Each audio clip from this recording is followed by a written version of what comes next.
For as long as we've existed, Boys and Girls Clubs has always been about coming together to support the families of our communities and do whatever it takes to give every kid a chance at a great future.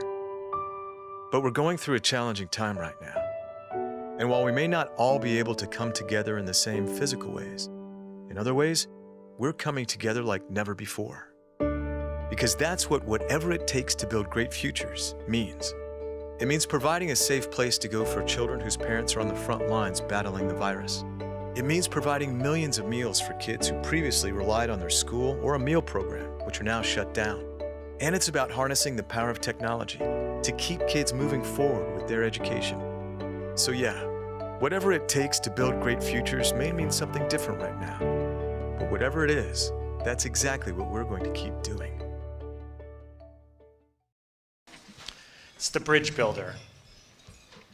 An old man going on a lone highway came at evening cold and gray to a chasm vast, deep and wide, through which was flowing a sullen tide.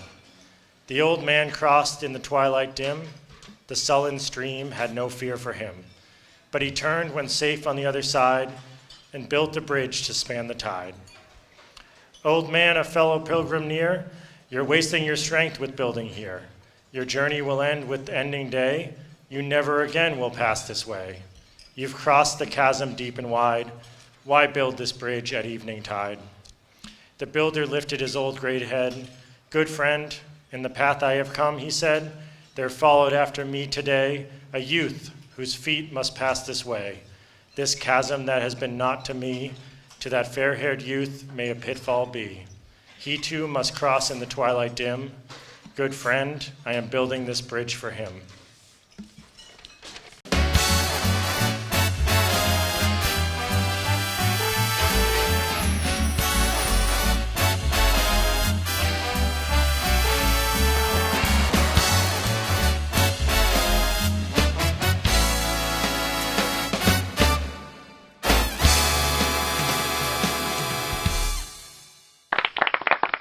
Welcome everyone to our first virtual gala in honor of our dear friend Bill Chetwynd. Before I begin, I want to take a quick second to tell you how much I miss him. I miss our conversations. I miss everything he did for our community. We really wouldn't be here, and a lot of other organizations, not just the Boys and Girls Clubs, wouldn't be where they are without Bill and his family. I know he's watching from heaven, and I hope we're making him proud, and I hope we'll make him proud tonight. Hello, my name is Bob DiBella, the President and CEO of the Savings Bank. We are honored to be a longtime partner of the Boys and Girls Club and to be a title sponsor of this year's Bill Chetwynd Memorial Gala. This gala honors essential workers, and there is not a more important group of individuals in our communities today. Congratulations to Shaw's, Stop and Shop, Brightview, and Care Center of Stoneham, who have all demonstrated leadership and service while taking the utmost care for employee and visitor safety.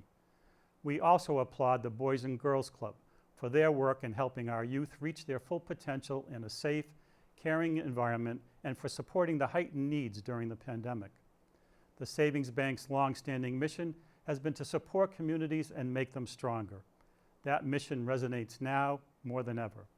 Thank you to all who are keeping us healthy and safe. You might be wondering what makes Stoneham Bank different from other banks down the street. All of us here are members of the community, just like you. And like you, we care about the well-being of our neighbors and the businesses that make up our great area. We are real people with real-life goals and real-life challenges too.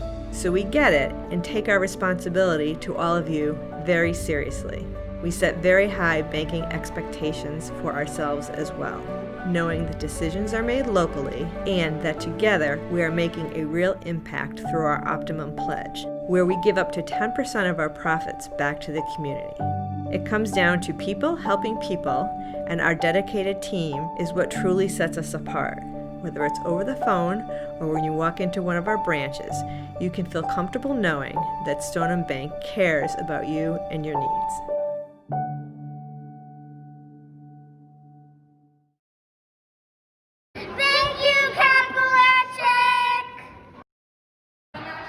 Thank you so much, Stoneham Bank. Thank you, Winchester Hospital. Thank you, Savings Bank and First Financial Trust. Thank you, Regeneration Road. A huge thank you to our friends at Cummings Properties and Foundation.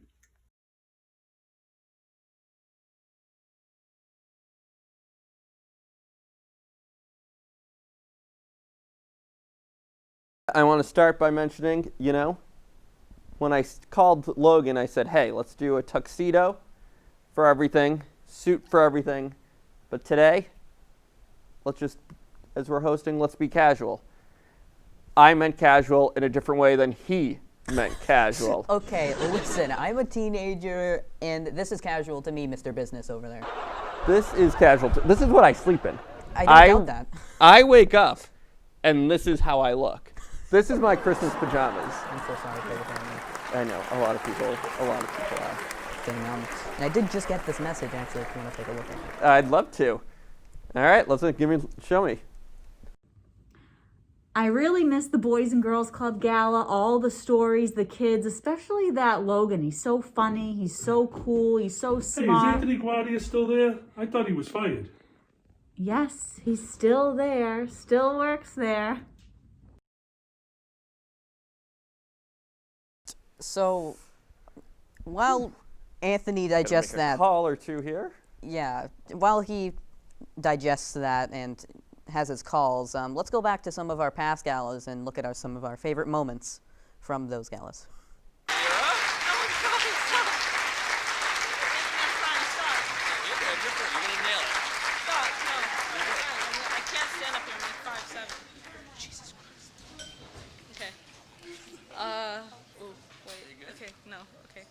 Situated. Amaya just goes, I can't stand on this thing. I'm 5'7". You got this. Hey, let's give it up for Amaya. I can't. Okay, You want to? You can do it. You want me to do it with you? All right, I'm going to do it with Amaya. Good? You want to do it? You have a professional. I'm like crying. Let's give it up for Amaya. She can do this. That's so embarrassing. Hi, I'm Amaya. Just read it. Yeah, I can't see.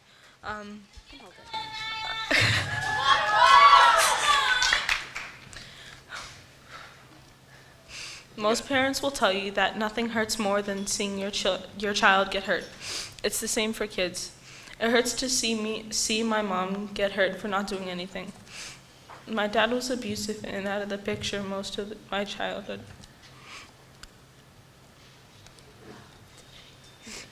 Want me to read it with you? I got it. Don't worry. It's all right. You got this. When my mom...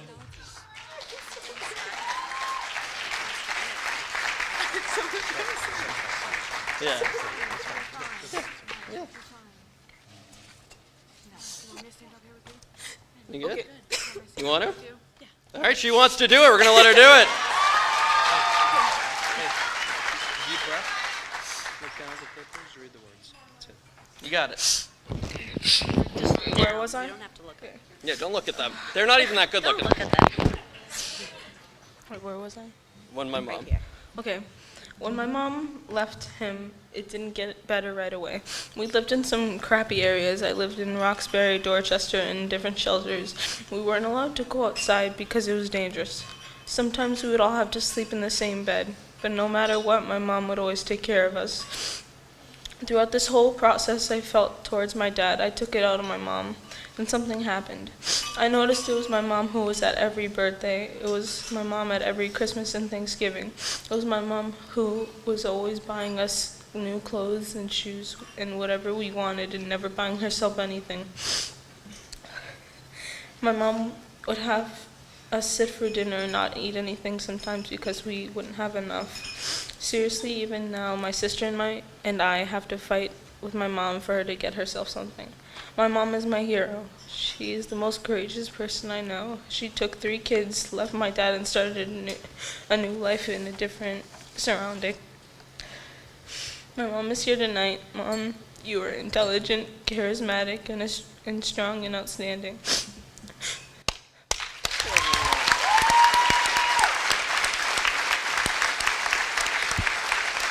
Oh, she's bawling her eyes out.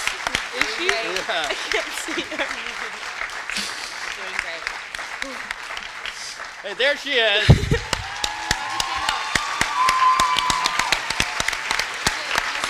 I can't see her. Good, you're getting standing applause already. Wait, you're right there.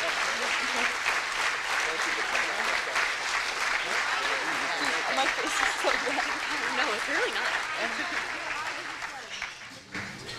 Throughout this time, my mom worked hours and hours on end, and she got us to Stoneham and Wakefield. It was a culture shock.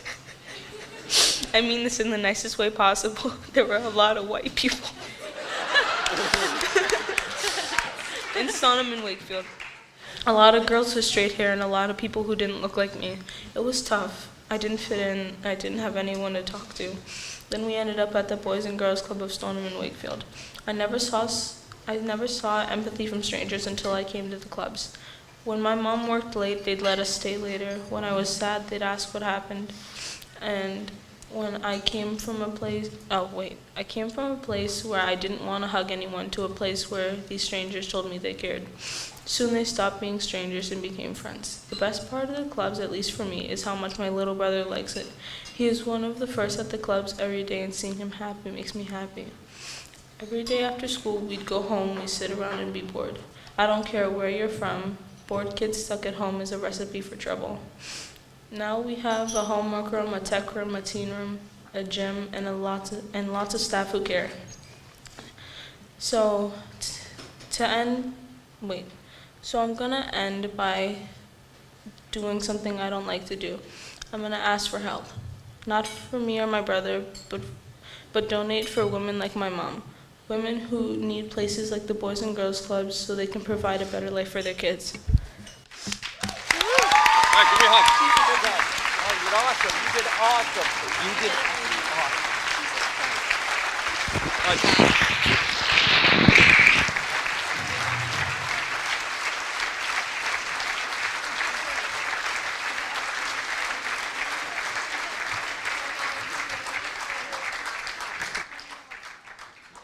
By the way, you don't have to.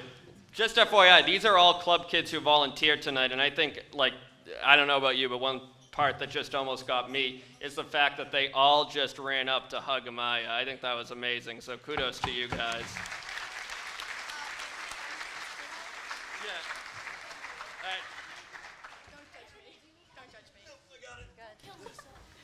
Okay. Caitlin needed the stool. Yeah, I'm a little short. Okay. Hi, everyone. I'm Caitlin Tasker, and before I begin, I want you to know this speech has two audiences. One is for all you staff members and supporters, and I hope you guys will donate. But two, more importantly, it's for the kids in Stoneham and Wakefield and other similar suburbs who might hear my story and know they're not alone. In my house, I was mom, dad, I was the cook, the cleaner, the caretaker, and on the worst nights, me and my brother were the protectors. My mom wasn't a bad person.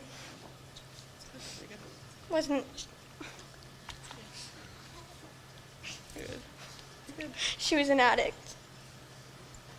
And my dad wasn't a bad person either. His demon was alcohol. As I got older, it became more and more obvious. My mom was always sleeping, and my dad always got drunk and angry. Oh my God, I can't remember this. Okay. While they had their issues, they did try. My mom loved us, and she wanted to be the best mom in the world, but she just wasn't. She did show me how to change a diaper, though, and my dad taught me how to cook breakfast food, and they taught me the skills that would become my survival skills. I knew the issues were becoming worse when my little sister would keep crying in the middle of the night, and my mom was passed out, and my dad wasn't home or also passed out. She needed her diaper changed, she had to be fed, and I would wake up, change her diaper, feed her, and put her back to sleep. It would get worse by the time I was 9, when no one was home for dinner. It got later and later, and everyone was hungry. I and my brother cooked everyone late night breakfast. I didn't really know what was going on at the time. I just knew my siblings needed me. At first, these were rare occurrences. It was once a month when I would have to be all night with the baby or cook dinner for the other kids. But once a month became once a week, and once a week became nearly every day. I'd pray on the nights of big tests or important school days that the baby would sleep through or the night, or maybe my mom was sober enough to take care of her, or maybe my dad wouldn't be yelling or slamming things. Where am I? Okay. It became more obvious to others we needed help. I was constantly exhausted and usually inappropriately dressed for the winter. But it was the help that hurt the most. Being ripped apart from my brothers and sisters hurt more than anything else. The social worker was trying to say that it would help and it was better for all of us to be with strangers, but I couldn't understand. I was their mom, their dad. How could a stranger help my little sisters better than I could? And every once in a while, we would see each other, and the same days we'd be ripped apart again. I don't say this because I want your pity. I don't want you to feel bad for me or my siblings, because this story does have a happy ending. My sister and I went to a camp for children in foster care, and we met a camp counselor named Elise. Elise, stand up. She's over there. Yeah.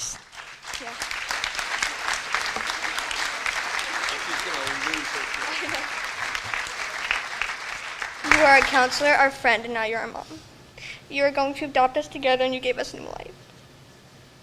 You're kind and nerdy and you're terrible slang. No one says lit anymore.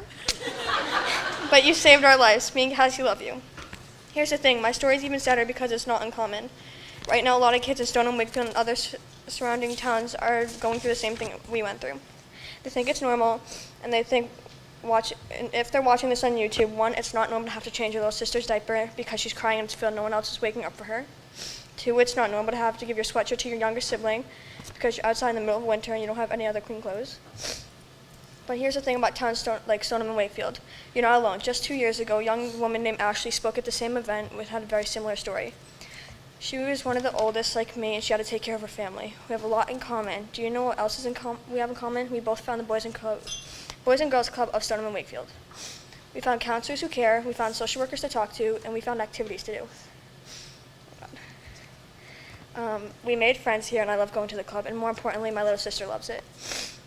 So if any kid finds this video on YouTube, please know that you're not alone. Come to the clubs, find me or Ashley to talk to us, talk to anyone. And for everyone here tonight, please help me and help all the other kids like Cassie and I. Thank you.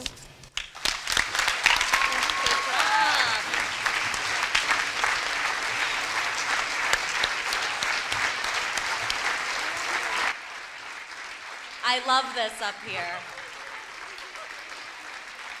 These girls love and support each other so much, and these are the friendships they found at the clubs.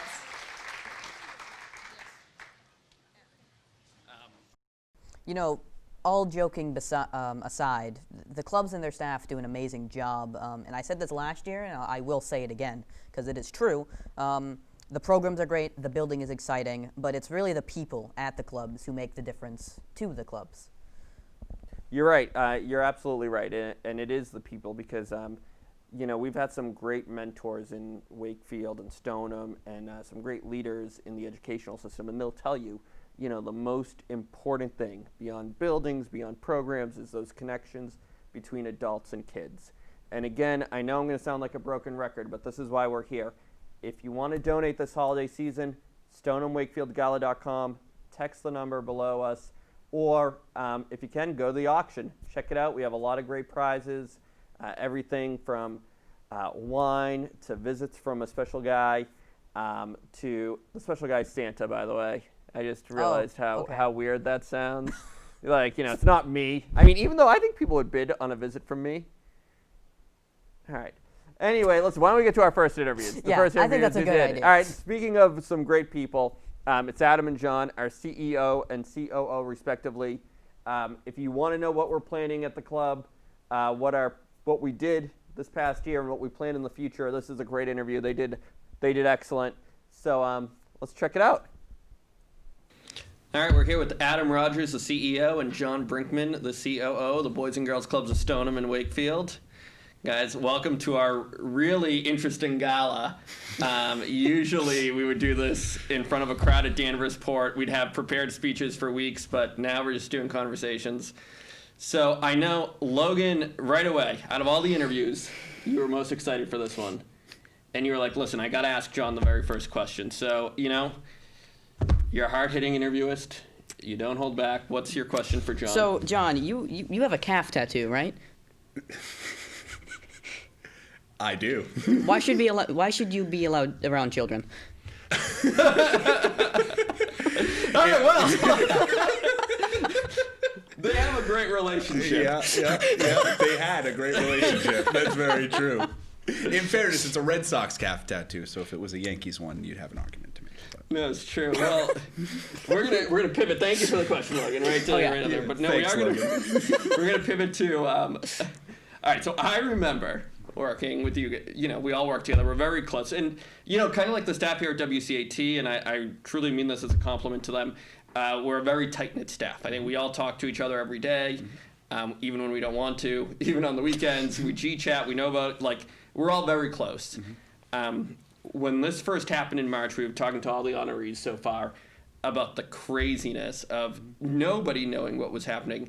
So I don't know who wants to answer, but if you can take me back, what were your thoughts in March? I remember us talking late into the night, trying to get social media posts and constant contact emails ready. What were your thoughts when this first happened, and how did you pivot from, oh my God, we have to figure out how to shut down safely, to we have to keep providing services?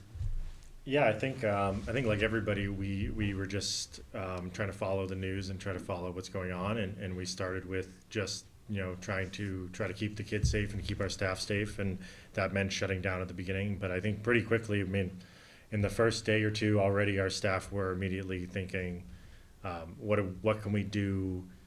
What can we do to serve the kids still? Like, we're not going to be able to see them in person, but how do we keep serving them? And I think within the first week, we had our virtual programs up and running, something that we've never done before to that extent. And, our staff pivoted really quickly and started doing virtual programs. And then within a week of that, we were starting to serve meals. We were starting to deliver food to people's houses. And really, I think, a huge credit to our staff, who immediately were asking kind of what are the needs? What are the needs in the community? We heard from our parents, we heard from the community what some needs were, and we were trying to fill those needs from day one. Mm-hmm. Yeah, and I think if I remember correctly, we were chatting on, I think, Monday or Tuesday, when we were still in the office and the kids were still in school. When it seemed like this was the road we were going down, we started to think through ideas. And one thing that I think came up, I think the three of us were in a conversation about how are we going to feed these kids? Like, the kids depend on lunch every day at school, and are there plans for that? Everyone's getting hit with this at the same time. So, of course, the schools and the parents, everyone's dealing with everything, simultaneously.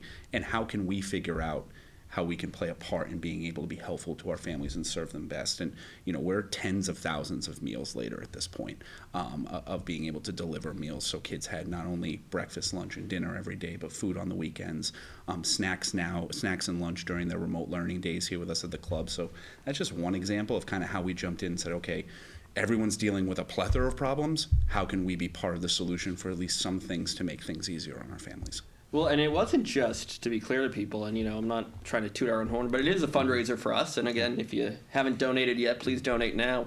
One of the things that I think is so exciting about working here it wasn't just our kids. We wanted to help everybody. We started working with the food pantry and the senior centers, and I even remember we were getting models of personal protective equipment, whether it was the ear savers or the masks or the visor things. Your mom's a nurse, and we were delivering them. But we were getting models sent to us from Mass General, and I remember we were all taking turns because 3D printers, at least our grade, are relatively slow, so you have to reset them every 6 to 8 hours.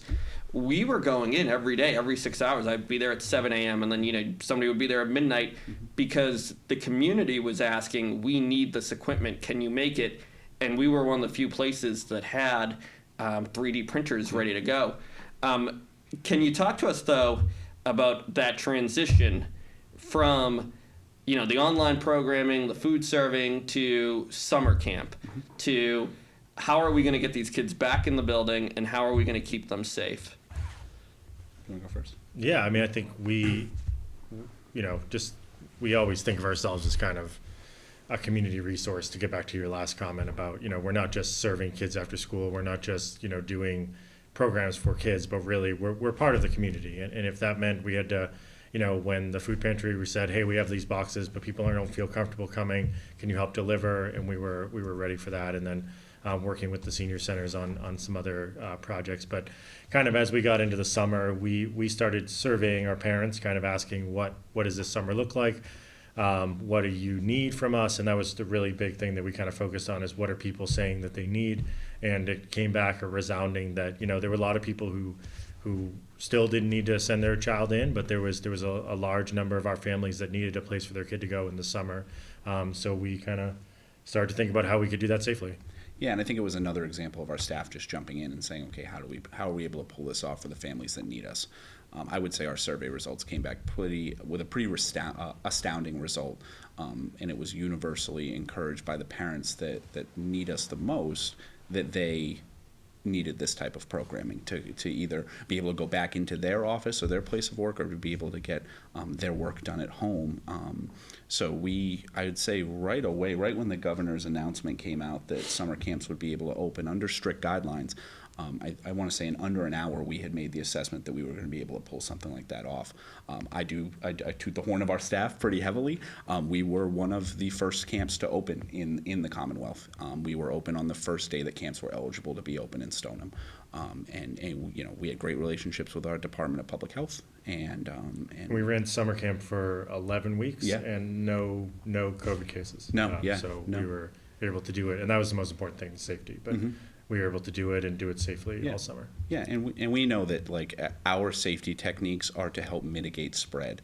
And I think that's, for us, even as we continue on to our school year programs, that's what we hang our hats on, is if we're able to execute the things that we put forth and the plans that we were able to put out, we feel like we can be a safe option for families. Well, and and we were still, just so clear, it's not like the other stuff we had talked about stopped. We were still delivering. Joe Morano was still delivering food. Yes. We were still getting requests for ear savers and other PPE. We were still doing some of the stuff that we were still doing online programming. And Anthony, we were getting requests for that PPE, not just from local institutions. We've sent that PPE to hospitals in New Hampshire, hospitals in Rhode Island. We've done some stuff with Mass General, of course, Melrose Wakefield and Winchester Hospital, and then different senior living facilities. That PPE has spread around New England, as opposed to just staying local. So we were filling a need not only locally, but I think statewide, and almost even more vast than that. No, true. And, one thing that we talked about with a few people before, too, was, performance reflects leadership, and you guys are the leadership of the organization. And I can't stress enough how lucky we are, and even to the board's credit as well. We have a really, really tight-knit group that allows us to turn that around. And I think one of the reasons people should give to us is because, that bang for the buck, where we can get a request and we're small enough and we're close enough that we can turn it around. When and I tell everybody, I'm like, we make fun of each other, we yell at each other, we laugh at each other. Logan makes fun of everybody here. And yells at everybody. And yells at everybody. But it's in a good way. We're very I've never been worried about texting Adam he'll tell you 10 o'clock at night with an idea. We've never had issues communicating, but I think that allows us to move very quickly. Yeah, and to be clear, all these programs that we just talked about and all the programs we're running right now, we have over 200 kids a day in remote learning support and hybrid learning support. We're losing money on every single one of those programs.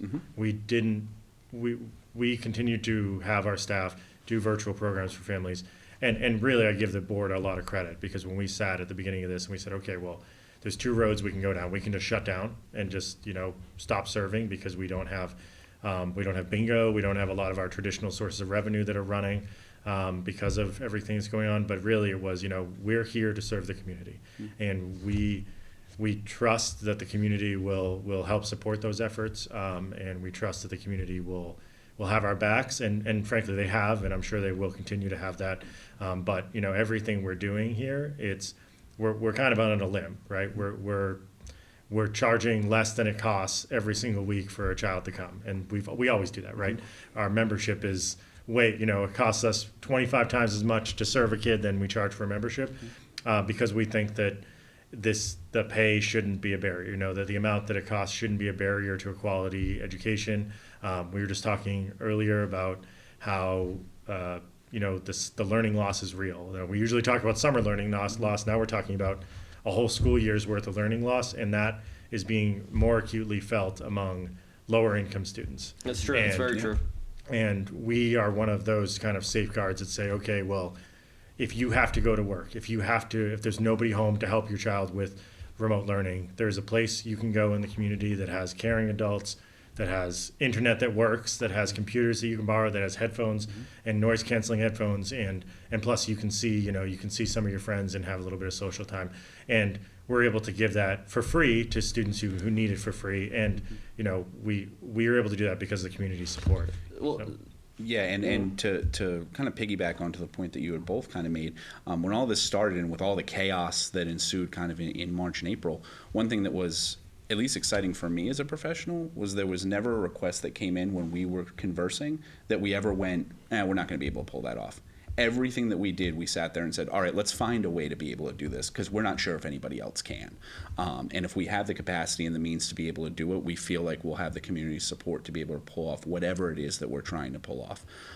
Fast forward through summer camp where we didn't turn any children away, and fast forward to now where we are open just as long, if not longer, than every child care provider around here. We're open 7:30 to 5:30 every single day. And without a staff of dedicated folks to be able to pull that off, we wouldn't be able to do it. But we really are trying to live by the credence of being here for families when they need us most. Well, and that's a good segue. And and again, I think this is a fundraiser. If you're watching this, you're gonna see a little link down below on how to donate. But the point is, those unanticipated costs do add up. We didn't. You don't plan when you run a Boys and Girls Club and you plan in the beginning of your fiscal year, that you're gonna have 100 kids on Zoom all day, every day at the same time, so you have to upgrade your internet capacity. You don't plan on having to buy sneeze guards, or the amount of your cleaning budget just went through the roof. But we did that to mitigate the risk, and then to be clear, we already cleaned the clubs. But we're just. Well, Logan would volunteer to clean it sometimes. Yeah. No, I'm kidding. But the part I did want to ask is, now we're in the fall. What are we doing throughout the school year, and how are things going? And then we'll talk about the future, because I know, Logan, you had a few questions about the future. Yeah. I would say, things are going as well as could be expected, honestly, and I think better than we even anticipated. We're able to provide remote learning assistance for students in all of the public elementary schools in Stoneham and Wakefield. We are able to provide still really quality enrichment programs and after-school programs for kids, but we're doing so in a safe way. And we always prided ourselves on our safety before, but now, our groups have to stay smaller and remain consistent. Families that struggle to pay for winter clothes or meals on the weekend also struggle to pay for PPE and struggle to pay for masks and all and everything that entails, and we're helping to subsidize that as well.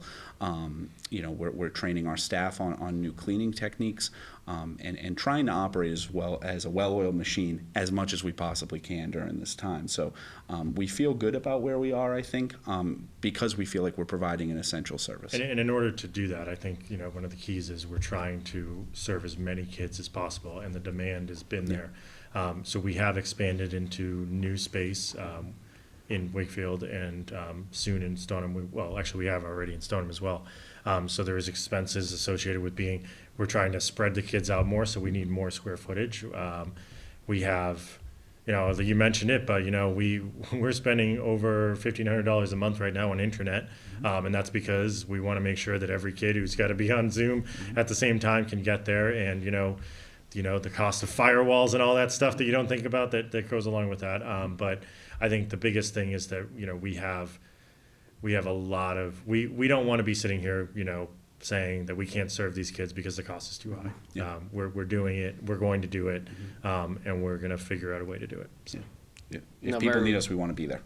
No, very well said. And I think to your points there too is the life still continues too. Like you kind of alluded to it, but on top of COVID, we still have issues. And I mean, we're still I remember we were talking about it, we had a young teenager who lost her mom to cancer, not because of COVID, and we still had to deal with that. We had a young teenager who had a mental situation. We still had to deal with that. Like, there's still the regular day-to-day situations we have to deal with.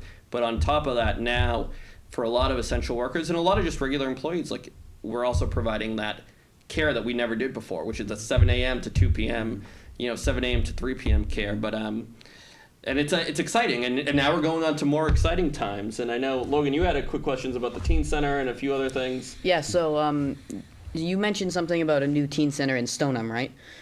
What can the teens expect coming from like the teen center? And you live near there, don't you? Yeah, I live right across the street. So yeah, it's a very Yeah, no, I think we're really excited. We're really excited. I mean, obviously, we were hoping that it was going to be a different kind of year this year, and that we'd be able to enjoy it this year. But I think, regardless of when it opens as a teen center, it will be an amazing spot. And I think that one of the things that, when we talk to kids, you guys and teens about what you want space to hang out, you want places to go or clubs to do and things like that, but it's less structured and a little bit away from the younger kids. So we've really tried to think about that and think about how we're going to do that. But it's a great space. It's walkable from the middle school. It'll have space to run around and hang out. It's going to have a great music studio portion of it. It's going to just have hangout spaces and everything. But I mean, in the long run, it's going to be really driven by the middle school and high school age kids in Stoneham, what they want to see in that space. So we're excited that it's going to be opening soon.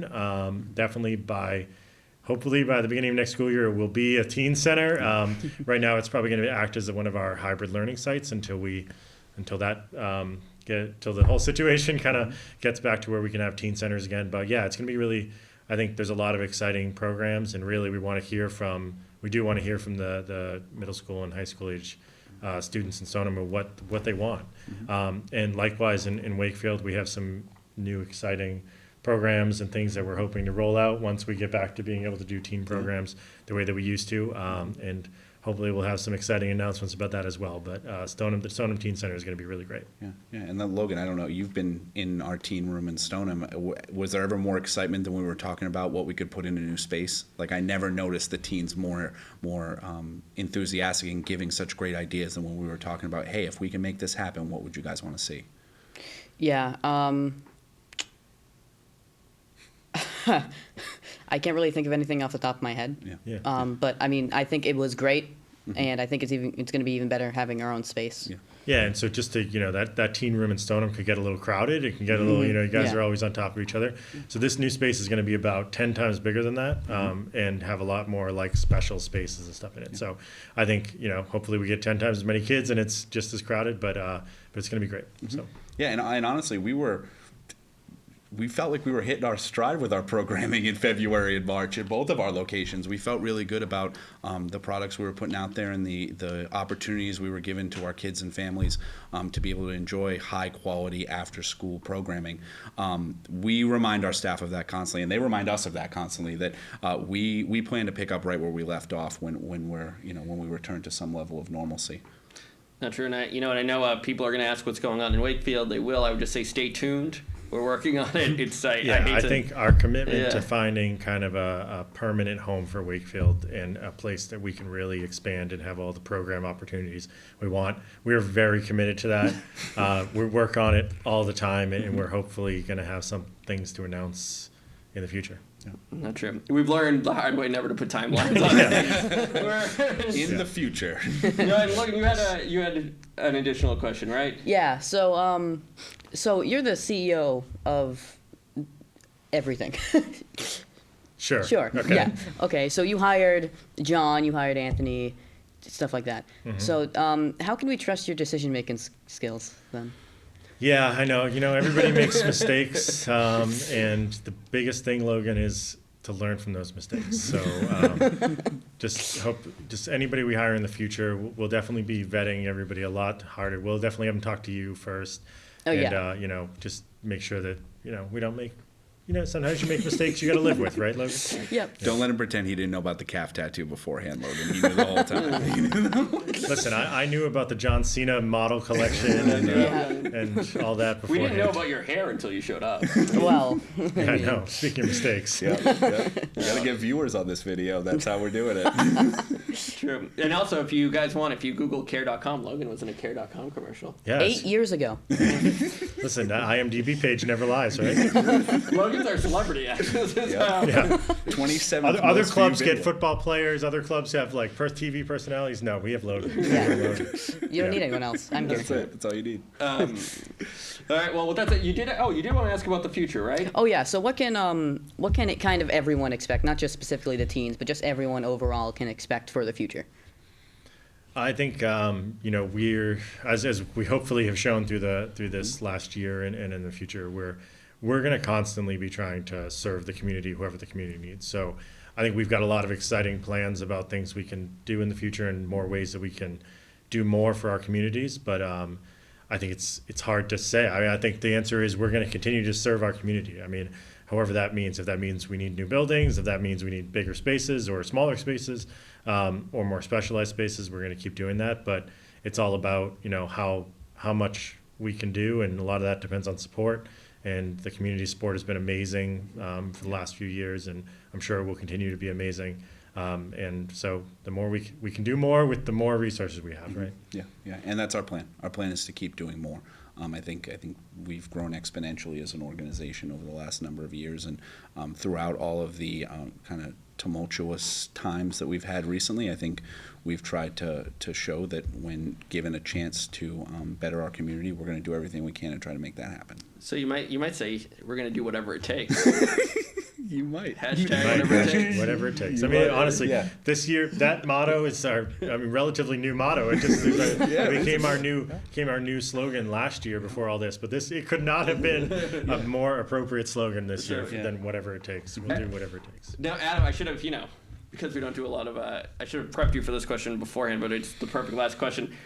So, any comments? Do we want to? We both love Bill Chetwynd. Both of us worked with Bill Chetwynd more than I think you two. Any thoughts on Bill or anything you want to say about Bill before? Probably should have told you that I was going to ask this. I didn't think of it until like the 5 seconds before I asked it. But. I think honestly, earlier today I saw one of the documents about the gala, and I saw Bill's picture on it, and it just kind of took me back and reminded me of kind of the conversations I had with Bill and all the time that we spent working on this organization. And I think that I hope he would be really proud of how we've stepped up in this in there. And it's not me, and it's not John, or it's not you, it's Anthony. It's all the volunteers and all the workers and everybody who've put so much of themselves on the line during this. And I think that he would have been really proud that we're honoring all the essential workers like we are this year. But Bill's legacy was all about being in the community and really serving the community and putting service above yourself. And I think that's hopefully we keep that legacy alive.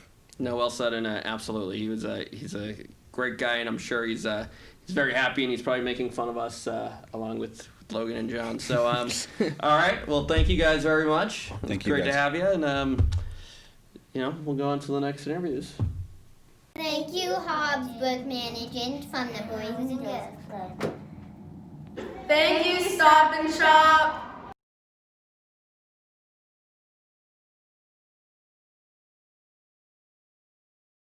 If you were inspired by what Adam and John talked about, of what we've been able to accomplish this past year, or if you're excited about what the future holds, just want to tell you, again, please consider donating. We'd absolutely appreciate it. And I do want to thank all our sponsors as well. You're seeing some of their ads. You can see some of their signs, some of the graphics as we go through the night. This wouldn't have been possible without them. And for them to step up this year during a very, very tough year, it means a lot. And similar, we're going to go now to some of our honorees.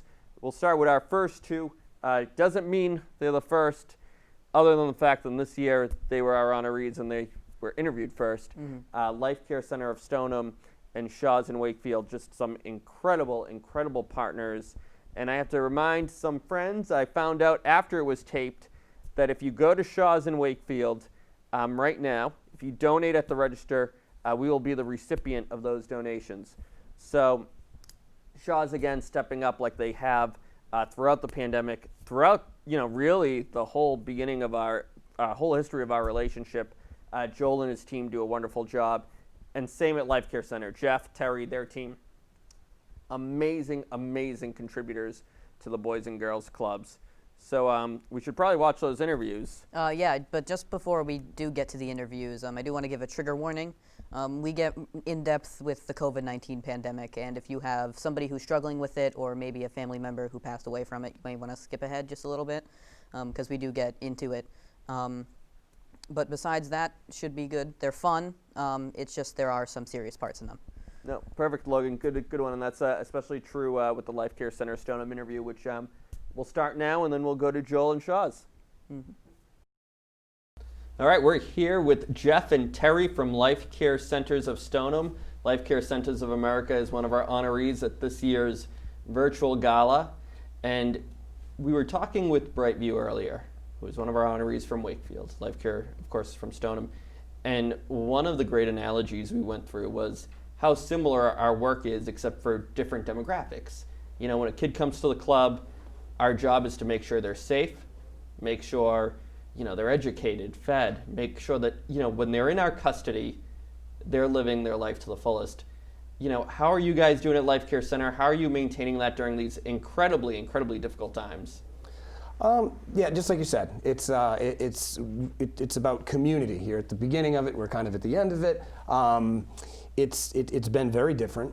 It's been very different. You know, we have many people who live there full time. Many people have been there 10, 15, 20 years. And so, you know, with COVID, it's definitely different. You know, people are, it's not as bustling. Usually there's activities, people are here with all sorts of stuff going, but with social distancing, residents still have to stay in their rooms. It's just kind of maintaining almost kind of with your head down. Now there's definitely stuff we do. You have to adjust a lot to make sure people can't stay in bed all day, you'll go crazy. And just trying to how to relearn doing things for people so you can still stay social in a non-social kind of structure, which is challenging. It's been a challenge. It's been a learning curve for us to try to rethink how we do things for them, so that we maintain their safety and we maintain their level of independence and their engagement. And it's been tough trying to find a new way to deal with the family members who still want to have contact with their loved ones who are with us. So. No, I can't even imagine. And you know, we know, and I want to ask, how is everybody? Because one of the joys of Life Care Center of Stoneham, and you know, a benefit to your company, and you know, everybody accuses me of sucking up to Jeff, and I do. I enjoy it. But it's true. Well, no, because I think your leadership reflects performance. But one of the things that's great about your leadership as Life Care is our clubs don't just know you. You know, sometimes there's one charitable person or one community person, but we know a lot of people of your staff, whether they're playing dodgeball, whether they're helping with letters, whether we're going to events. I think you had the car show, whether they're helping with food. So how is everybody? Is everybody doing well? Yeah, everyone's doing well. Definitely with the dodgeball being canceled, we had some very disappointed people. This was our year. We brought in some ringers to really take off. But yeah, no, they ask me all the time, how's the club going? You know, when you walk into our lobby, one of the big things we see and we framed up real nice is the big thank you for one of the Thanksgivings, like 3 or 4 years that all the kids did, and we take great pride in that, and I know the leadership above me comes in and sees that and just thinks it's how great that is to be part of the community, and it really on both ends of the spectrum. Well, true. And real quick, if you don't mind, can you give us a quick overview of the history of because you guys aren't just donors. You're very generous monetarily, but you guys do a lot for both the Boys and Girls Clubs and the community. Can you just for the sake of the gala, can you talk to us about everything you've done for the Boys and Girls Club, kind of the history of how everything came about? And can you do it in 30 seconds? 30 seconds. Well, Anthony came to me badgering, and so that's how that's actually how every conversation started. No, it started a few years ago, and we wanted to do something, and we did like a cookout down at the Stoneham Club. You know? And then my staff loved it, and it seemed like you guys enjoyed it. I said, let's do another cookout. And then all of a sudden we were doing Thanksgiving, and we were doing these meals, and we just said, what else can we do? And my staff would come to me and say, what are we doing next? And so it just kind of took off. The Christmas festival trees, I know I have some staff members who just all year like, this way you need to see my tree this year. Like that's their thing. So it's just, we get excited about it. And it's interesting because it's not like a typical thing I think a nursing home would get excited about Boys and Girls Club things. But for us, it's just taken on this like inner life No, of I know, itself. and it's been like, and like you said, the staff really enjoys it. They look forward to what's this month, what's next month. You know, we haven't seen the boys club in a while. What are we going to go do? And it's not just Jeff or I. There's got to be about 15 people that are involved at this point. You know, and well, we did the you know, intergenerational one too, where all the kids came over and had a cookout with the residents. That was awesome. That was probably the most gratifying one, because residents would just the dancing was spectacular. The dancing there was a whole was dancing thing. Yes, we're not going to talk about that. Jeff is going to do a cartwheel before we. I'm going to break something, and you get to see it, and it's great. But that was just like the cool. Just you're getting this end of the spectrum, this end of the spectrum. Everyone, they couldn't be in different parts of life, but that we're all kind of the same thing. It was really just cool to see. Well, and Logan, to that point, you had a question. Yeah, so back to the dodgeball thing momentarily. So why haven't you won one yet? Here's the reason. That's a hard-hitting question. When you're so filled with muscle like myself and Terry, it's hard to throw. So that's really, we're just terrible, Logan. Thanks for asking. We're terrible. You know, I was gonna save this to the end, but we'll do it a little bit closer to the beginning, because this is one of my all-time favorite pictures. So I have to ask. Yeah. So Jeff, what are you thinking? And Terry, what are you thinking? Like, does this happen at work when you point to somebody who's in trouble, or do you point to a resident who's doing something they shouldn't? Getting coached up somehow out there. I point, I glare, and she fears for their life. She's like, oh boy, that person's in trouble. Oh boy, here we go. Yeah, I don't know what year that was, but I don't. Okay. Yep. Yeah. Good luck with that. Thanks. No problem. Appreciate that. No worries. It's fantastic. Thanks. Thank you for that. Love that. You did have a serious question. Yes, though. but serious question. What makes your company so charitable?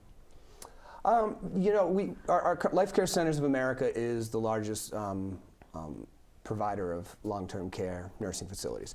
The owner, Forrest Preston, has been there since the 70s, and the reason he does what he does and builds nursing home and 200 plus nursing homes is because he truly cares about the well-being of individuals, and especially the elderly and people who are sick. So the charitableness comes from always just wanting to do more, go above and beyond. And I think what's our slogan? Whatever it takes. Whatever it takes and then some is like the slogan for our company.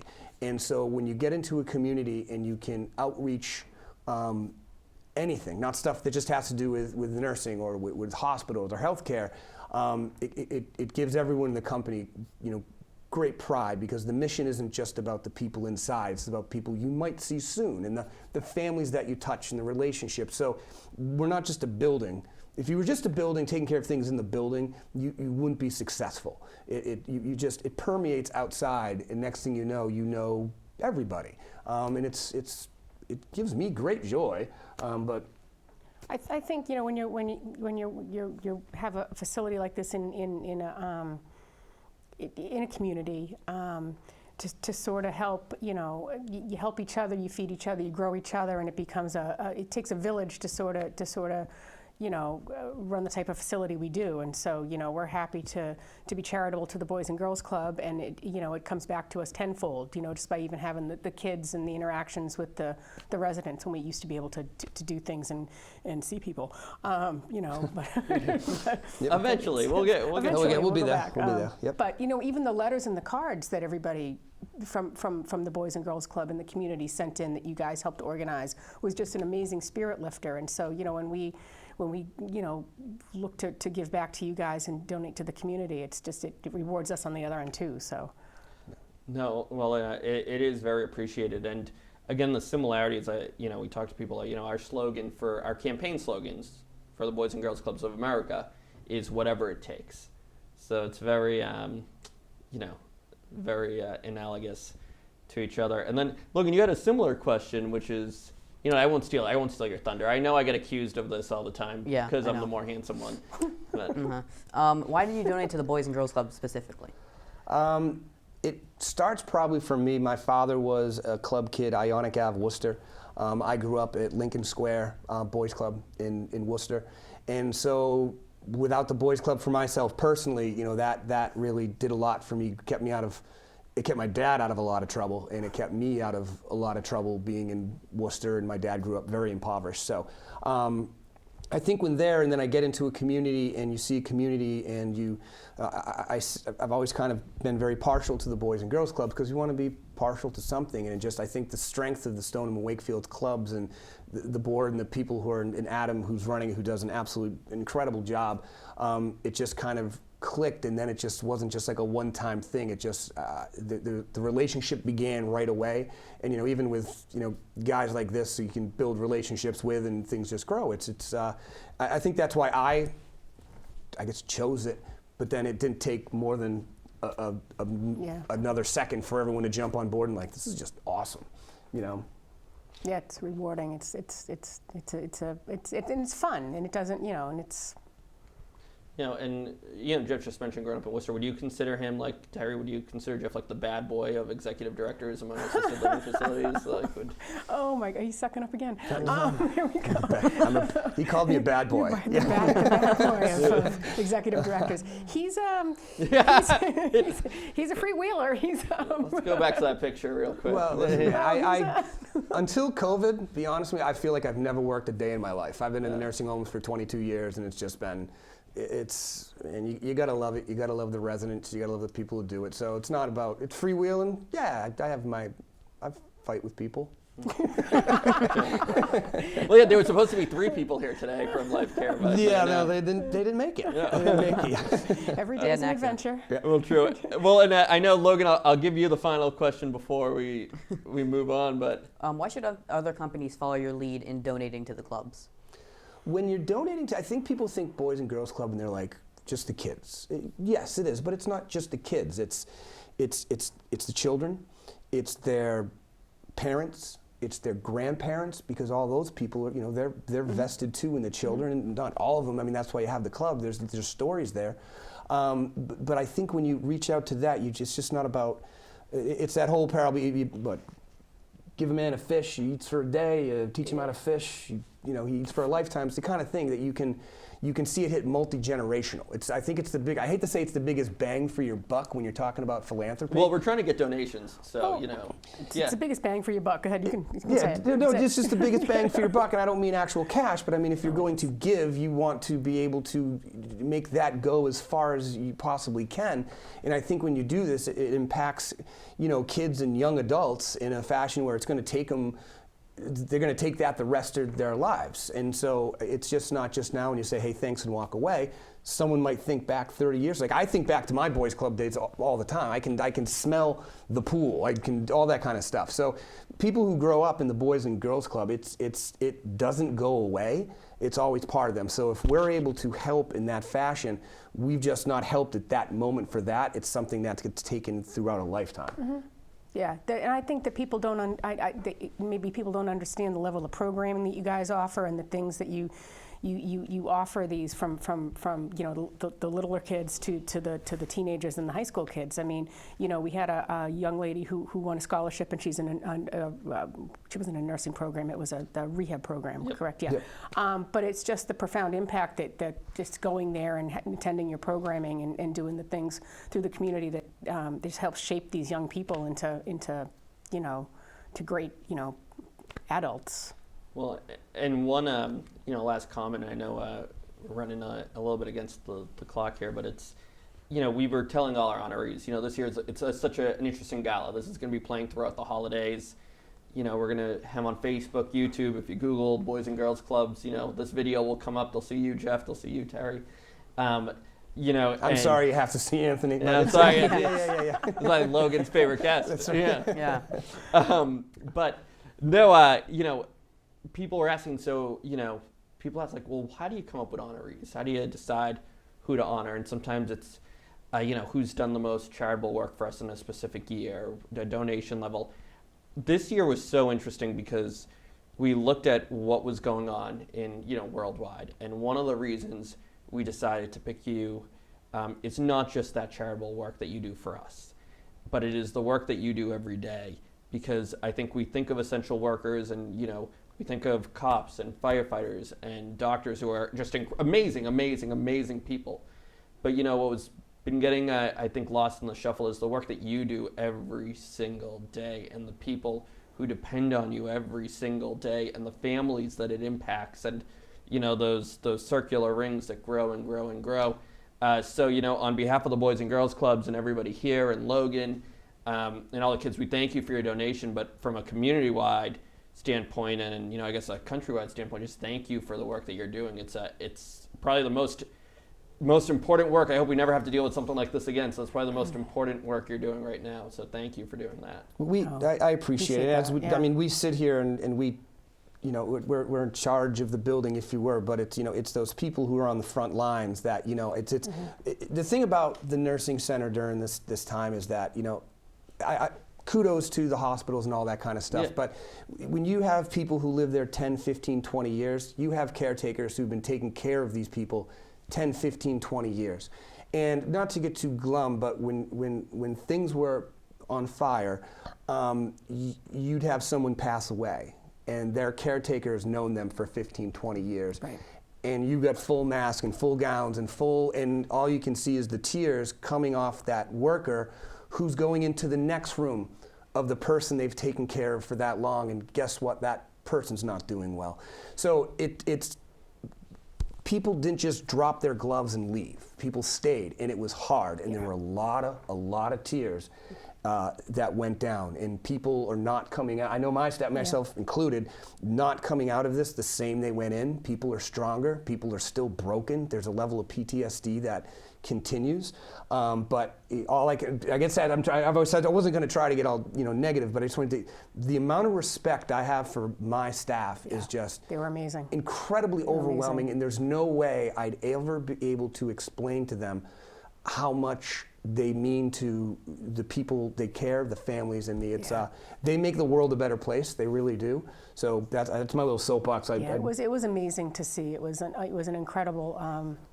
The worst of times, it brings out the best of people. And to be honest with you, our entire staff was just amazing. They were amazing. No, well, to your point, I think even when we talked to some of the other people here, we always go back, I guess, with the honorees this year, talking about the very beginning of this. And we were just talking before we started. I think we had talked in February about dodgeball, about you guys coming, and you could tell even then that you guys were on the front lines because you were seeing it. I was like, we'll be back in June. We'll play dodgeball, and then we'll play in September, and it was the same. Even when we talked to like the Stop and Shops and the Shaws and the people being like, the initial impact when we didn't know what was going on, we didn't know when it was going to be okay. We didn't see the light at the end of the tunnel.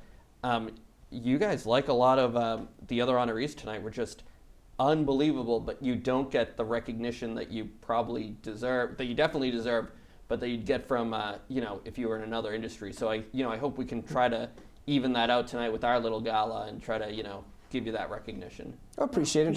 It's not recognition. We love what we do. We really appreciate this. It means a lot to me. I know when I told my bosses about this, because they love the Boys Girls Club now, they're like, that is fantastic. Like, there's so much respect for the Boys and Girls Club coming from higher ups for me that, 5 years ago, they probably never even would have thought twice, but it's been a wonderful relationship. I love it. No, absolutely. And usually you'd be doing this at a big dinner and whatnot, that obviously we wouldn't do it. But quite honestly, I think I haven't told you, but we're going to try to get 10,000 views on this. So hopefully, quite a few people will hear the I'll do that cartwheel now, and we'll probably get 20. If you want to do the cartwheel, or or if you just, how about just ask people to donate? And you know what? If people raise, let's say we can get to over $100,000 with this gala, all said and done, Jeff will do a cartwheel live. The live cartwheel. If that doesn't get them, get the change out from your couch, because here it comes. Yeah, you always have in full COVID gear. It has to be like. Oh yeah. Oh boy. I'll do that. Okay. Yeah, that. I'll do that. I'd love to see that cartwheel in full COVID gear. Donate.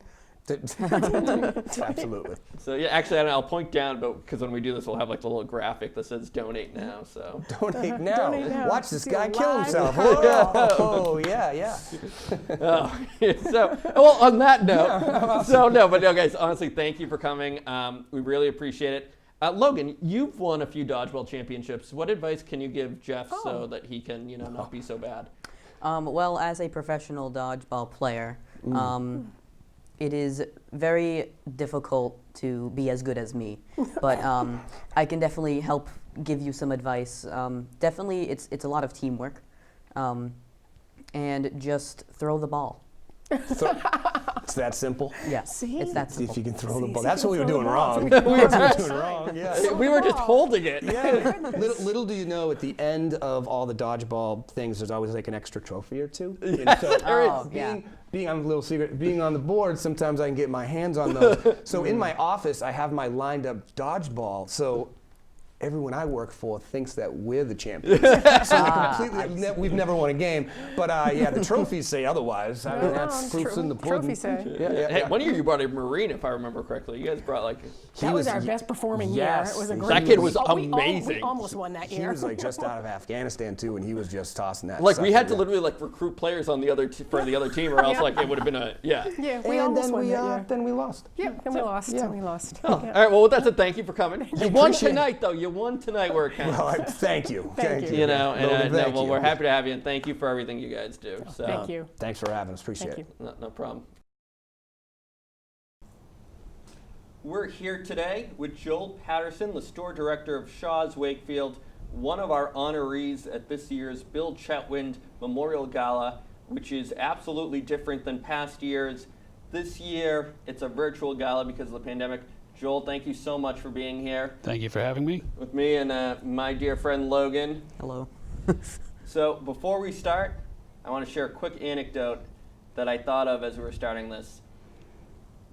Back in, I would say, early March, when the pandemic was first starting and we didn't really know much of what was going on, I know we had decided Woburn had closed schools, Wakefield and Stoneham had not yet. The NBA season had just canceled, and people didn't know really what was going on. You know, we didn't have the mask mandates. We didn't have the closures. We didn't know what was happening. I remember my wife calling, and we were both scared to death. We just had a newborn. Jake, my son, was 9 months old, and we were like, all right, let's go to Shaw's. Let's load up on Gerber. Let's load up on water. Let's load up on as many things as we can and try to figure this out. And I walk into Shaw's. The place is a mob scene. And I see you, and you look exhausted. And I remember we make eye contact. We have like this silly little smile. And again, but this is before we knew to stay away from people and wear masks. I remember I gave you a big hug, and I was like, how are you doing? And you asked me how I was doing. I'm like, I don't know, man. And you were the first person in this whole pandemic to tell me, like, hey, it's going to be okay. And I still remember that to this day. And I'm like, what other store director could I have that moment with? Like, what other person could I really have that with? So before we begin, I want to ask you, how are you guys doing? So how are you doing? How's the staff doing? How's the store doing? How's everybody dealing with COVID? I think now that we're past the 6-month mark, we've had most of our staff return. We're still continuing to hire. People that have gone back to their primary job are no longer with us. But as a whole, the team is upbeat. I would say they're totally excited to come to work every day because of the unknown. But we're just rolling with the punches in every department, trying to stay busy, keep them focused. You know, my job is a big coach to keep people on task and excited at doing what they're doing. So I really, I think that we're doing well. Well, you're doing a wonderful job. I'm a big believer that performance reflects leadership. And I will tell you, all the staff there, whether it's Mrs. Pinkney or Kayla or Ryan or everybody I see there, everybody just always seems to be positive and in a good mood. So that's an incredible reflection on you. Thank you. So, Logan, I know you had some questions. Do you want to? Yeah, so what makes Shaw's so charitable? Shaw's is a very charitable company. We focus with nutrition, the youth, sports. You know, in my 32 years at Shaw's, we've always been very giving to the communities that we serve. I think it's just it goes along with our business. You know, we're in the communities, we're entrenched in the communities, and you know, the people that work at the store usually live in the community. Their families benefit from what we give back to the community, whether it's Little League, Pee Wee football, sports, music, the Boys and Girls Club. So I really think that, Shaw's is a charitable company, and it really goes to the team that is in each store that help embrace that, being part of the fabric of the community. No, and you really are. I mean, it's not just, when we give these awards out and, past honorees, you look at all the different companies and the different families, it's not just the Boys and Girls Clubs that they support. You support Wakefield Rotary. You support the Salvation Army. You support the Little Leagues. I don't think there's a day or a weekend that you go into Shaw's and you don't see somebody doing something with the food pantry. You're always supporting them. I mean, it's an incredible, incredible amount of organizations in the town that rely on you for donations, and you've delivered for all of them. So thank you for doing that. And Logan, what were some of the other questions we had? I'm getting old. Yeah, tell me about it. Why did Shaw's decide to donate to the Boys and Girls Club? I think, when I proposed it to my my supervisor, already contributing to the Boys and Girls Club, building a relationship with Anthony and Joey too. I really think that it was important that we continue our partnership, friendship, however we want to really call it, but to really embrace with what's going on in the world right now. I always feel like we need to give some back. Personally, I feel that way. As a company, I think Shaw's does a great job at giving back to the communities that we serve. And so the partnership with the Boys and Girls Club was easy. Well, and to your point, it's not just, so many times, especially in my role in philanthropy, we look at the monetary donations. It's the nature of the business, and I'm sure anybody who knows, you look at, your bottom line. But the amount of food you donate is incredible. And what people don't know is, again, pre-COVID, before we had as many of the regulations, every week you were donating coolers full of food. Everything from fruit and vegetables to even I think you did some candies. I think we had a child once who didn't have a birthday cake, and you donated a birthday cake for him. You just have done some amazing work, and I think it's Joey D'Alessandro every week comes and picks up the food and then takes it to our kids. Wait. Joey D. Big Joey D. Yeah, Big Joey D. He goes to Shaw's by himself, picks up the food, and there's no surveillance on him going from Shaw's back to the club. Could we get an inventory on, what comes and what goes? I'll get it to you, Logan. Okay, thanks. All right. I'm on to you. I'm sure, listen, Joey, he's a hungry man. So he's a good guy, though. In all seriousness, by the way, we do keep track of the food. Joey is doing fine. We just like to give Joey a hard time. He's gonna probably punch me in the shoulder when he watches this.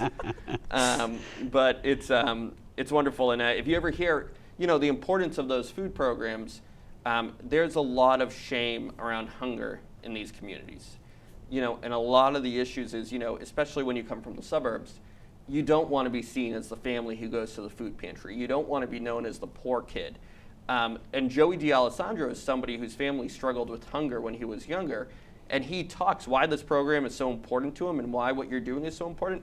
He talks about he would go to the Boys and Girls Clubs for the activities, for the homework help. But he really went because it was a place where he could get a hot meal. And he knew he could eat there. And you helped do that for us. So we appreciate it to no end. And thinking back to the year and a half ago when Katie had asked about it, I think that was a great entry segue into jumping in the community for myself. And it's been a great year and a half since. No, absolutely. Well, it's been a great year and a half for us. Great year for you, not for the world. But actually, quick aside, just so people know, we do a lot of things for people at the Boys and Girls Clubs. We also help them find love, because your first date with your significant other was at last year's gala. It was. And you're welcome. Thank you. No. Do I need to step out for a minute? Do you need some time alone? Well, I think I would like that, Logan. I think, let's be honest here. I bring Logan on, but people watch for this. Oh, guy. yeah, clearly. Yeah. Anyway. All right, you had one last question, right? Yeah. Why should other companies follow your lead in donating to the Boys and Girls Club? I think any company that is built into the community will always want to give back, especially where they have employees that live in the community. I think those communities, whether they be, say, an auto shop, construction, they're in the community every day. I mean, they're my customers. Their kids may attend the Boys and Girls Club. So I think any companies that have a passion for kids, youth, they're going to give back in any facet they can. Like Anthony said, the Rotary, the pantry, the Boys and Girls Club, but the Boy Scouts, Girl Scouts. Anytime a parent gives back to those groups in the community, they're really giving back. And they're business people just like me. But it's really great to see that, when groups of people come together and can support one another, and for events like this, me as a store director, I feel very appreciated by the Boys and Girls Club to be honored, for Shaw's to be honored. I'm the leader of the team, but certainly it's the whole team that should be honored. No, it's true. Well, and if we were doing this, and we'll find a way somehow, if we were doing this live at Danversport, you would be up making a speech in front of, I think last year we had close to a little bit over 400 people there. So I guess this isn't as intimidating, though. No, it's not. No, not at all. So, but we do have a plaque. I don't have it with me because we're trying to keep our distance. Everybody's 6 feet away, but I will have it delivered to you. Okay. And Joel, from the bottom of my heart, on behalf of all the Boys and Girls Club's kids, on behalf of Logan, who's a Boys and Girls Club kid, thank you for everything you do. Thank you for everything Shaw's does. We're just happy to honor you with our community award. It is well deserved, and I think it's a reflection of your character as well that the store does so much. Oh, thank you very much. No, thank you. you, Logan. And I'm sorry that Logan was here. I gotta bring him sometimes. Yeah, I mean, that's true. All right. Well, thank you guys. Thank you. Hey, Tony. Logan. If I hear you guys call me fat one more time, you know what? No. Forget it. I'm coming for you guys. I'm coming right now. I'm sick and tired of it. You call me fat. You get away with it every time. But let me tell you something. If I was eating the food that Joel and Shaw's were giving us, I'd be slimming down because they give us all fresh produce. Nice, fresh fruit, all good stuff. I'm coming for you. Logan, I have to be easy on you because you're a kid. Anthony, here we come.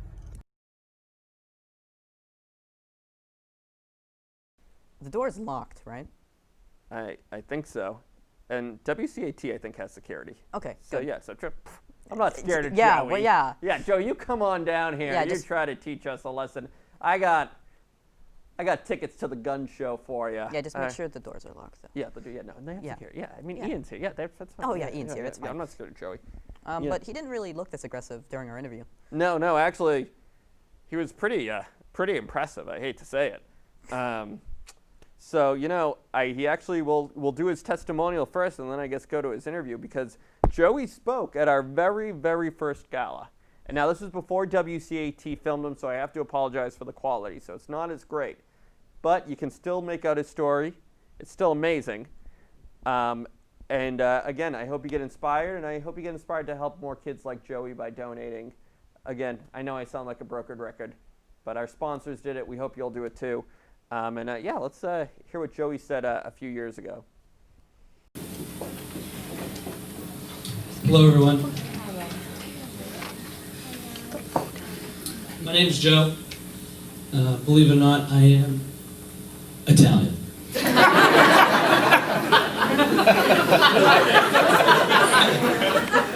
At our clubs, we teach our kids about the dangerousness of stereotyping.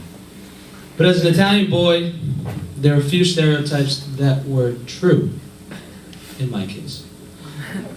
I love food. I'm loud, Tommy. And I was a mama's boy.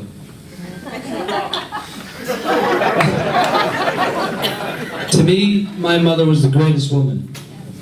She was. Until she was 35.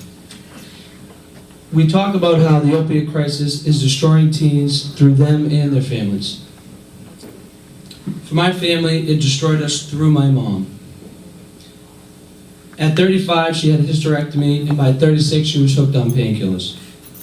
By 37, she was regularly choosing her addiction over my father, my family, for no other reason other than she needed a score. My dad, who I already looked up to, became even more of a hero. He was my mother, my father, and my best friend. He's also here tonight. Dad, could you stand up? Love you.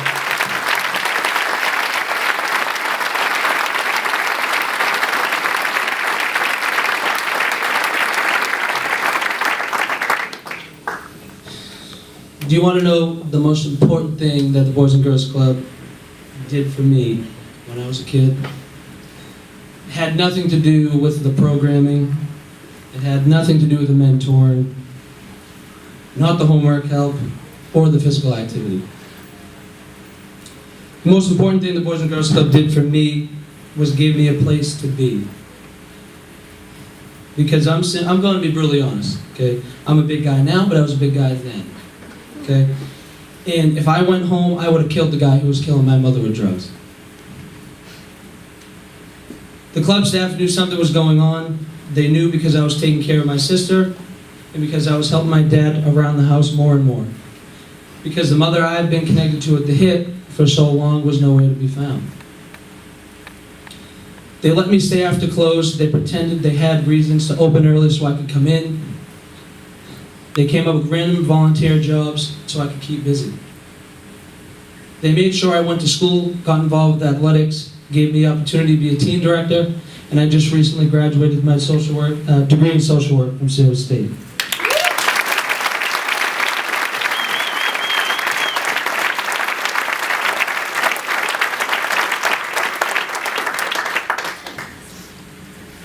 The Boys and Girls Club's letting me be for other kids what the club was for me. That's the most important thing for me. Anyway, wanna know how much I love these clubs? I'm a competitor in every aspect of my life. One of my biggest disappointments was that I lost Youth of the Year after being a finalist twice. I'm still convinced I lost on a technicality, but we won't go there. That's a whole nother discussion. Anyway, my mom and I have just started a long reconciliation process. We have a long, long road to go. But the fact that we even have the ability to start is because this organization made sure I didn't destroy my future.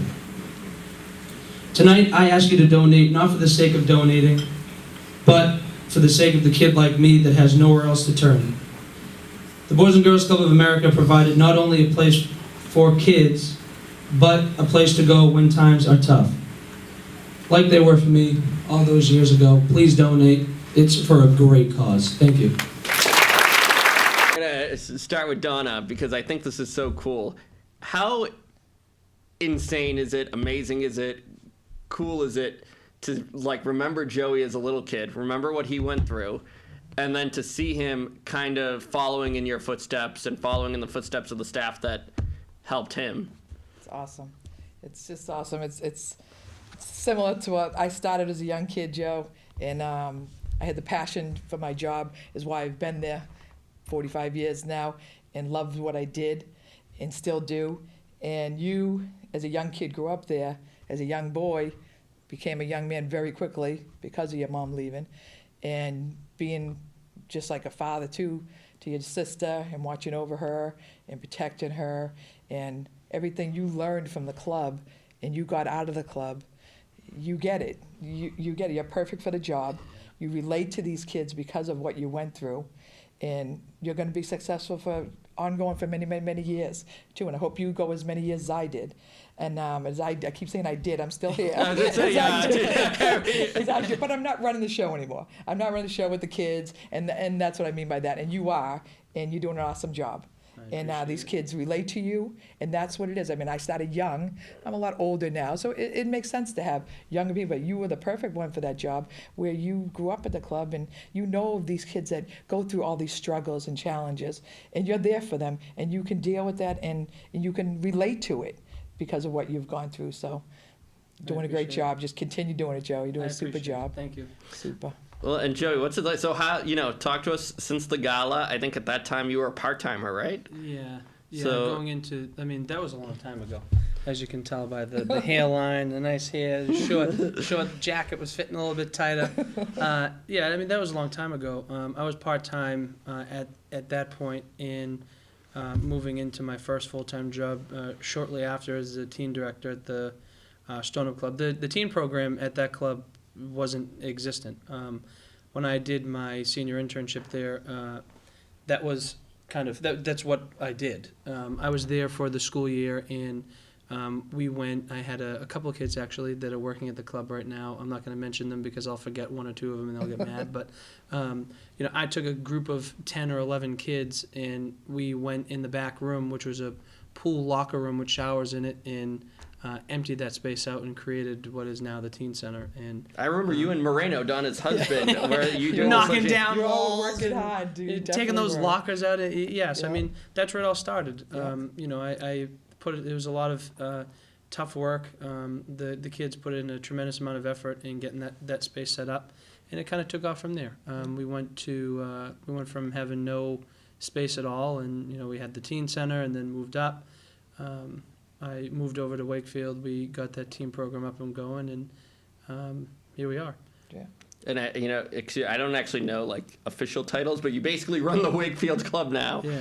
So, kudos to you, man. You're doing such an amazing job, and you're hopefully probably impacting just as many kids as you were impacted. And me and you were on the phone the other day. Joey, unlike Logan, answers my calls. All right.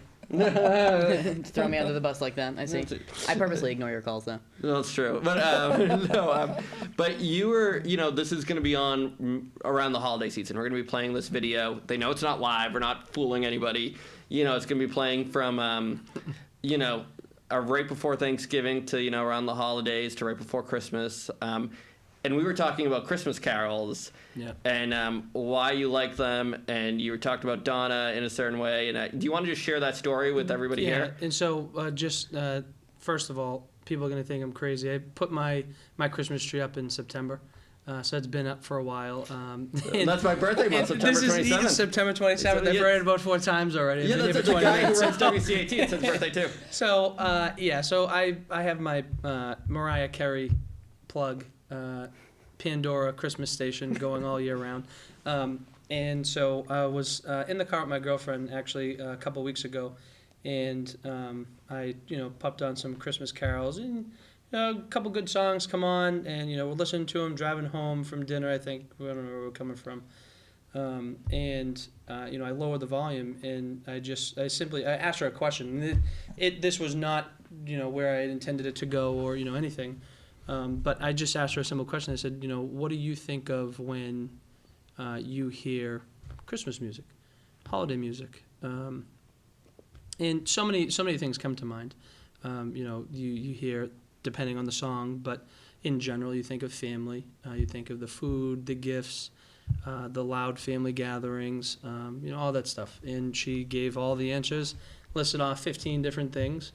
And I didn't really give a good response to it. I kind of just smiled and kind of nodded my head. Then I, without giving her much, turned the volume back up, and we kept listening. And just had a big smile on my face, and she kind of let it go for a couple of minutes, but then was like, "Well, wait a minute, hold on, that's not fair." I asked her to turn the radio back down, and said, "Well, what do you mean? Was that a good answer? Or what do you think of?" And it kind of took me a couple minutes, but it's fantastic because this is a perfect example of what the club means to me.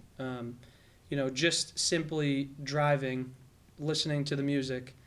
20 years later, from being there as a kid, I asked her a simple question. She gave me all the different answers, and my answer to her, what do I think of when I hear the holiday music now at 27 years old, is the Boys and Girls Club.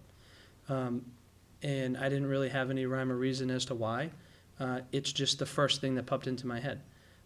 Whether it was, the craziness as when I was a kid and Donna running around, giving kids gifts, and she had a gift. Every kid got a gift. Everybody came out with the big bags. Everybody got a gift. Whether it's those days or even some of the things we do now, like the Santa sleigh, where we literally pull a 200-pound sled around Wakefield, like with reindeer and passing gifts out to kids and causing traffic and people getting mad and beeping at us. But we do a lot of cool things. We do holiday dinners and make sure that all our kids have a place to be. And it was the first thing that I thought of. It was amazing because oftentimes, especially now with everything going on with the pandemic, sometimes you forget why it's important to be doing what we're doing. I was having this conversation with my staff earlier today, driving the van for transportation, and parents are expected to quit their jobs essentially, and become teachers, parents, and do all this stuff while providing a roof over their head. So obviously those reasons for us being here are important, but to be a place to be for these kids right now is so important.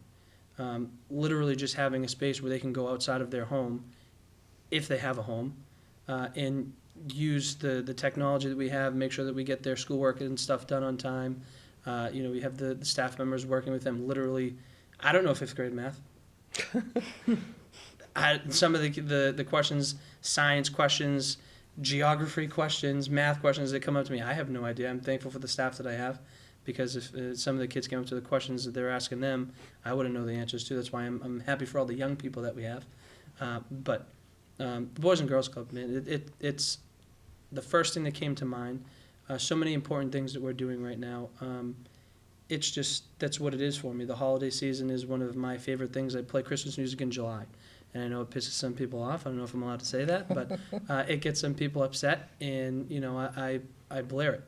Not because I love Christmas trees, I love getting gifts, and I love Santa Claus. It's because it makes me happy. That's what the club did for me as a kid. Some people think of really not good times at home, and I think of the club. And, Well, and T-Rent and Donna, Joey's. I mean, you're unique in the sense that you're here and whatnot, you're working.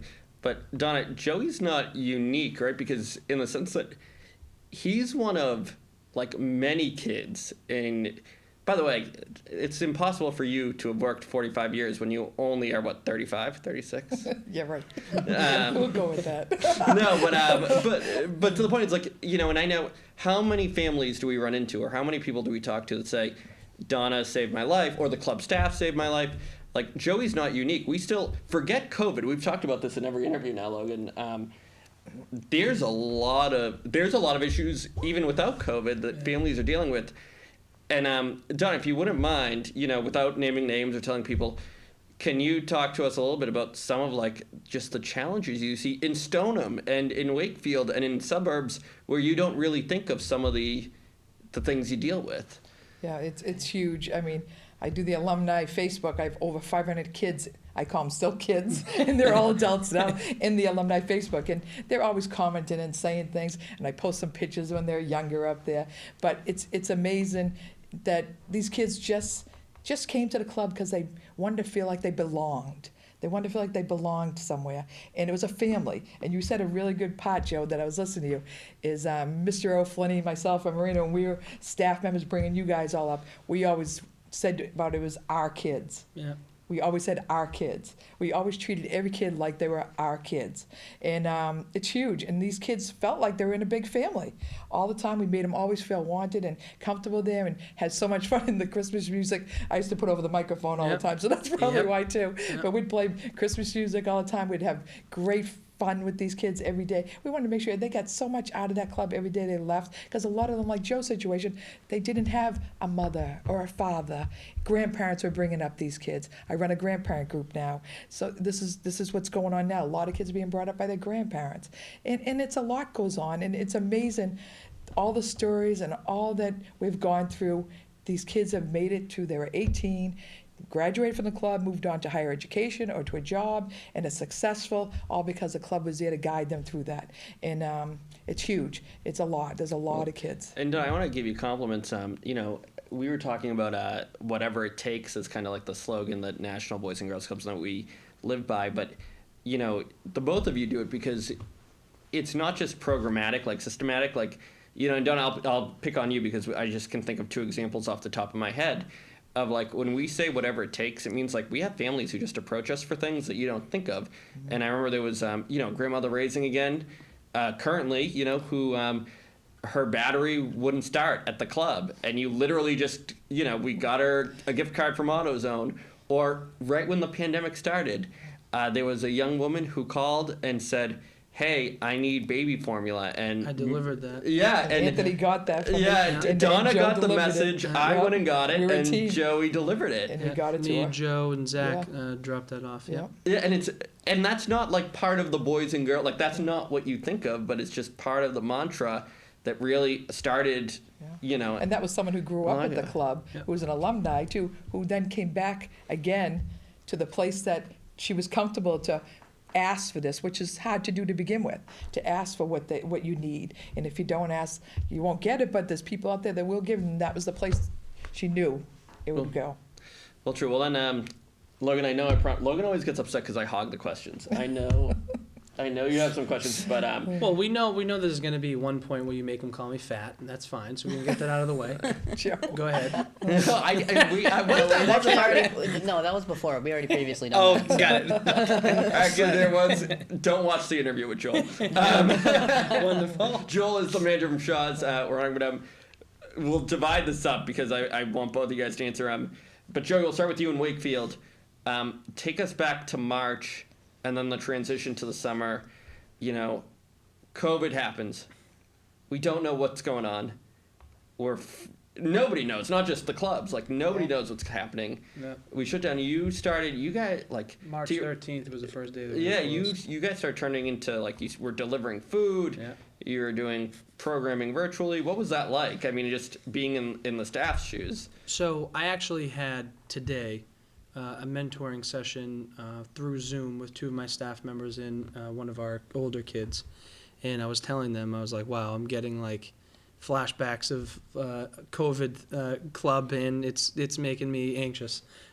It was tough. No ifs, ands, or buts. It was tough. March 13th was the last day that, the 12th we were open, 13th was the first day we were closed. When we closed on the 12th, we didn't know that we would be out for 3 months. So, you know, it's a real thing. And, you know, we closed, we got together as a leadership team virtually, obviously, and tried to figure out what we could do to still try and help serve our kids while they were home. At this point in time, no one knew what was going on. We didn't know how long we were going to be out, and, you know, kind of things unraveled as we went. We went from essentially being open one day to offering a full slate of online programs through Zoom. We had 6, 7, 8 Zoom sessions a day, Monday through Friday, even sometimes did some things on the weekends. And that was just specifically to keep our members engaged. They didn't have a physical space to be, but you know, for the people that we could get online access, and for the people who had online access, we started those virtual programs, and it was a habit. You know, we were doing cooking programs. We were doing, first of all, studying, but you know, kind of tutoring programs over Zoom. We were doing leadership programming. We did Zumba. Zumba was a big one. But I'm talking 8, 9 times a day that we were having these kids log on to Zoom for 40 to 45 minutes, just to kind of keep them engaged and give them something to do. And also, we did the food deliveries. Shout out to a bunch of people, but Joe Morano being number one. It was some crazy number. I think it was over like 50,000 meals that he delivered or something like that. Crazy. It's absolutely insane. And seriously, kudos to him. I know there was a bunch of people who kind of helped out and, you know, did a variety of different things for that. But, you know, he went through, he delivered meals to families 3 times a day, breakfast, lunch, and dinner. And that lasted right up until we opened. Oh, actually, it went through the entire summer. So going from the online programming We started our summer camp. We were able to run a full 11 weeks of summer camp, which was a beast in itself. Trying to, first of all, having kids young as 5, old as 14, out of the house for the first time in months, wearing masks, seeing, people like me running around a field, trying to kick a dodgeball because you can't pick it up with your hands, and it was interesting. Running food deliveries throughout the entire summer, and so it was tough. It was tough. Lots of unknowns, but we got through it. Well, true. And Joe, I got to give you credit here, and I am going to give you a little bit of a hard time. That's fine. If you watch the other interviews, we try to break down the questions in parts, and you have such, and it's a compliment actually, you have such good answers that like you've taken up like the 3 questions we have.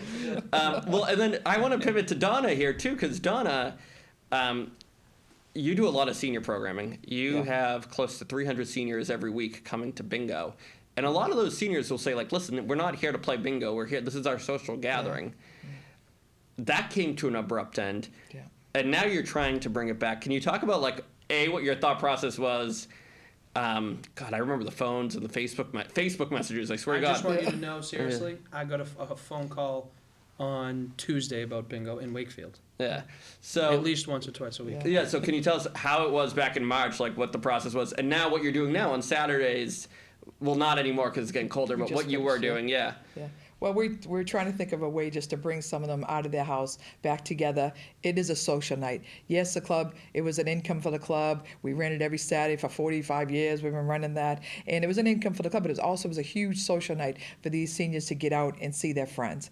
And that was cut short. A lot of them just sit in their little apartments with 4 walls. And, so we were thinking of something, and we said, okay, we'll sell the pull tabs in the parking lot. So we invited all the bingo people that wanted to come out. It wasn't a huge crowd, so it was okay to do. They all came to the parking lot. They parked their cars. They took out their chairs, sat near their cars in distance, and everyone with masks. And we sold pull tabs, but everybody got to see each other, talk to each other, and we did this every Saturday from August till October, and they had a great time. So now I got to think of the next thing to do, because we just finished that because of the cold weather. But this was fun. They had a great time, and a lot of these seniors don't have the social media to be able to do anything online and stuff. So this is what we need to think of, stuff like this. So it went great, and the people loved it, and they're happy to see their friends. That's true. And then, and I want to ask you, Logan, I think you had a question about the future of the clubs. And so what can we kind of expect after the whole pandemic is over? Good question. Good question, Logan. This is a great question, Logan. I don't know. When's it going to be over? I think there's a lot of different things that we can try to anticipate.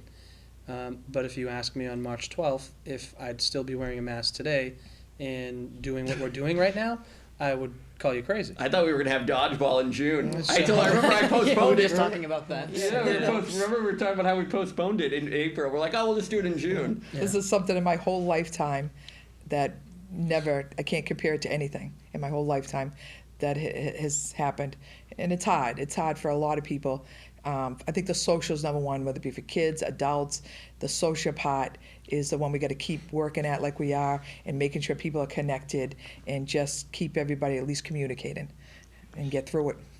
Not sure. I realize I'm leaning back, and the guys in the studio are probably very upset with me. Well, you think they pay an awful lot of attention to you, huh? Well, we're birthday brothers. Oh, okay. Every time. Every time. Now, Logan, didn't you have a question for Donna? Didn't you want to ask her? Oh, yeah. So just out of pure curiosity, even though I already know the answer to this, out of us 3, who's your favorite? Oh, God, I love you all. She's so One good. thing you'll know by working at a club, She's so good. a club for What a all good these political years, answer. you never pick a child as a favorite. You treat them all equally, and the staff too. You love everybody because we all work hard doing what we do. For the record, I have a favorite, and I'll put. No, I'm kidding. It's me. Yeah, actually it is. We love you, Logan. Though you do a great job. You're awesome. No, and and it has been good, and I know we're pressing up against time. But I do. When we were setting up the interviews, it was interesting. We're like, how do we, what people go to with people? Because we can't do a big round table again because. We have to do it at certain times because of, the regulations and COVID. And we thought, what a cool story of you and, Joey, and then Donna, you being, the staff member that kind of brought up Joey, and now Joey's bringing up the next generation. And and I know Donna's too nice to answer this, so I'll ask you, Joey. Joey, can you think of one time where you really drove Donna crazy and you thought she was gonna like? All the time. Never. He was a great kid. Try and think.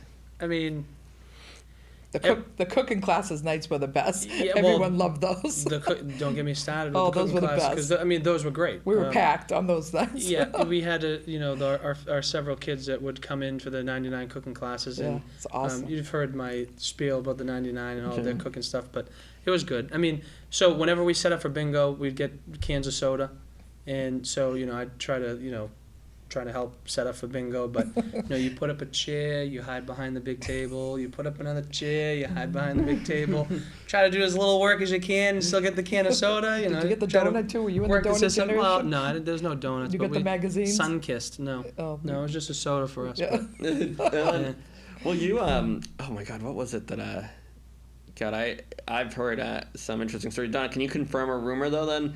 Because I heard that in Joey's day, or maybe it was before you, they used to play dodgeball with tennis balls in the dark at the gym. I don't know nothing about it. listen, I don't know about tennis balls. I know I didn't agree to it. That's all I'll say. The balls that we used were definitely much different than the ones that we use now. Oh yeah, they were the jelly balls. Yeah, They you were a got little in one of those, you and knew. We had a lot of strong kids back then. Yeah. We had a lot of older kids. They could throw that ball. Well, and actually before with the first dodging for dollars, Yes. remember we used to let the teams pick if they wanted to use the old jelly balls or the soft balls, and after like 3 games we're like, no, we After can't. you got hit in the head and lost your glasses. I did, Like Chris Christopher Ponzo. Ponzo. We love Chris. I bet the lovely people from Epsilon are happy that we're not playing dodgeball. Yeah. Joey did lead the teens to victory. I remember that. Looking forward to getting back to that. No, same.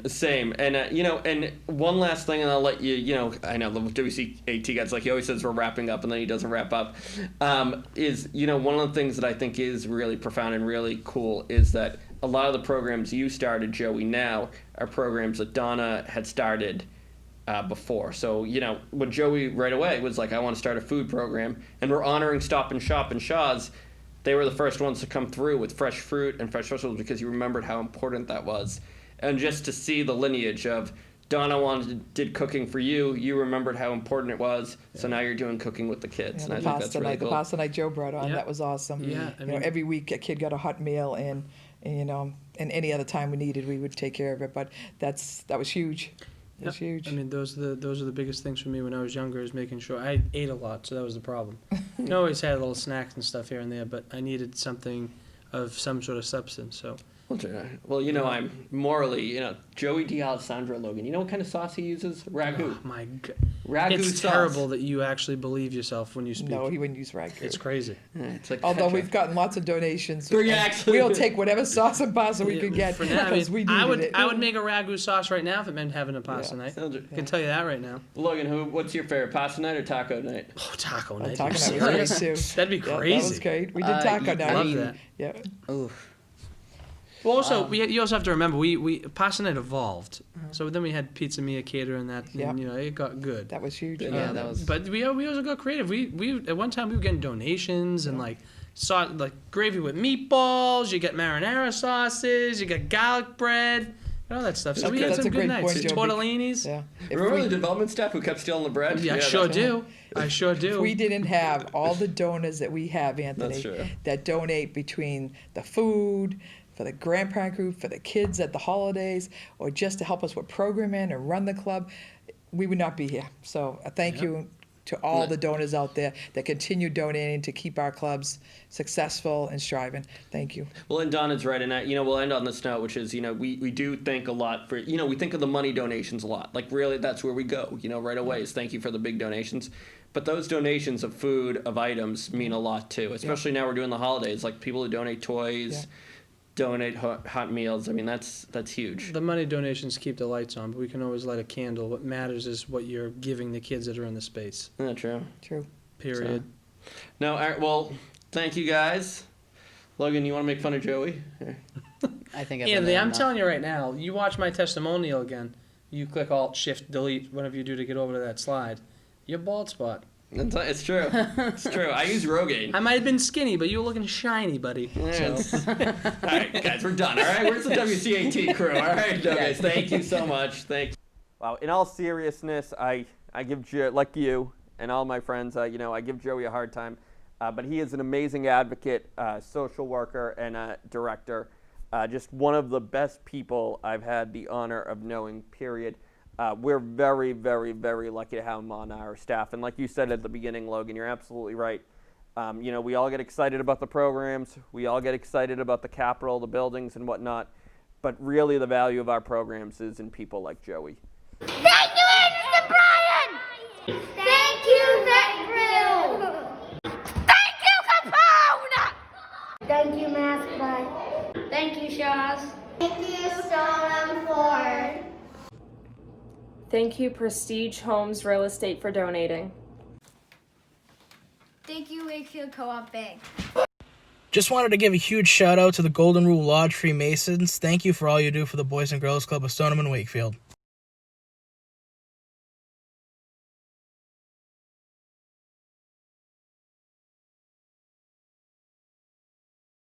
Speaking of donors and honorees, I think maybe we should get to a few of other ones. Yeah, I'm pretty sure our next honorees are our friends at Brightview in Wakefield and Stop and Shop in Stoneham.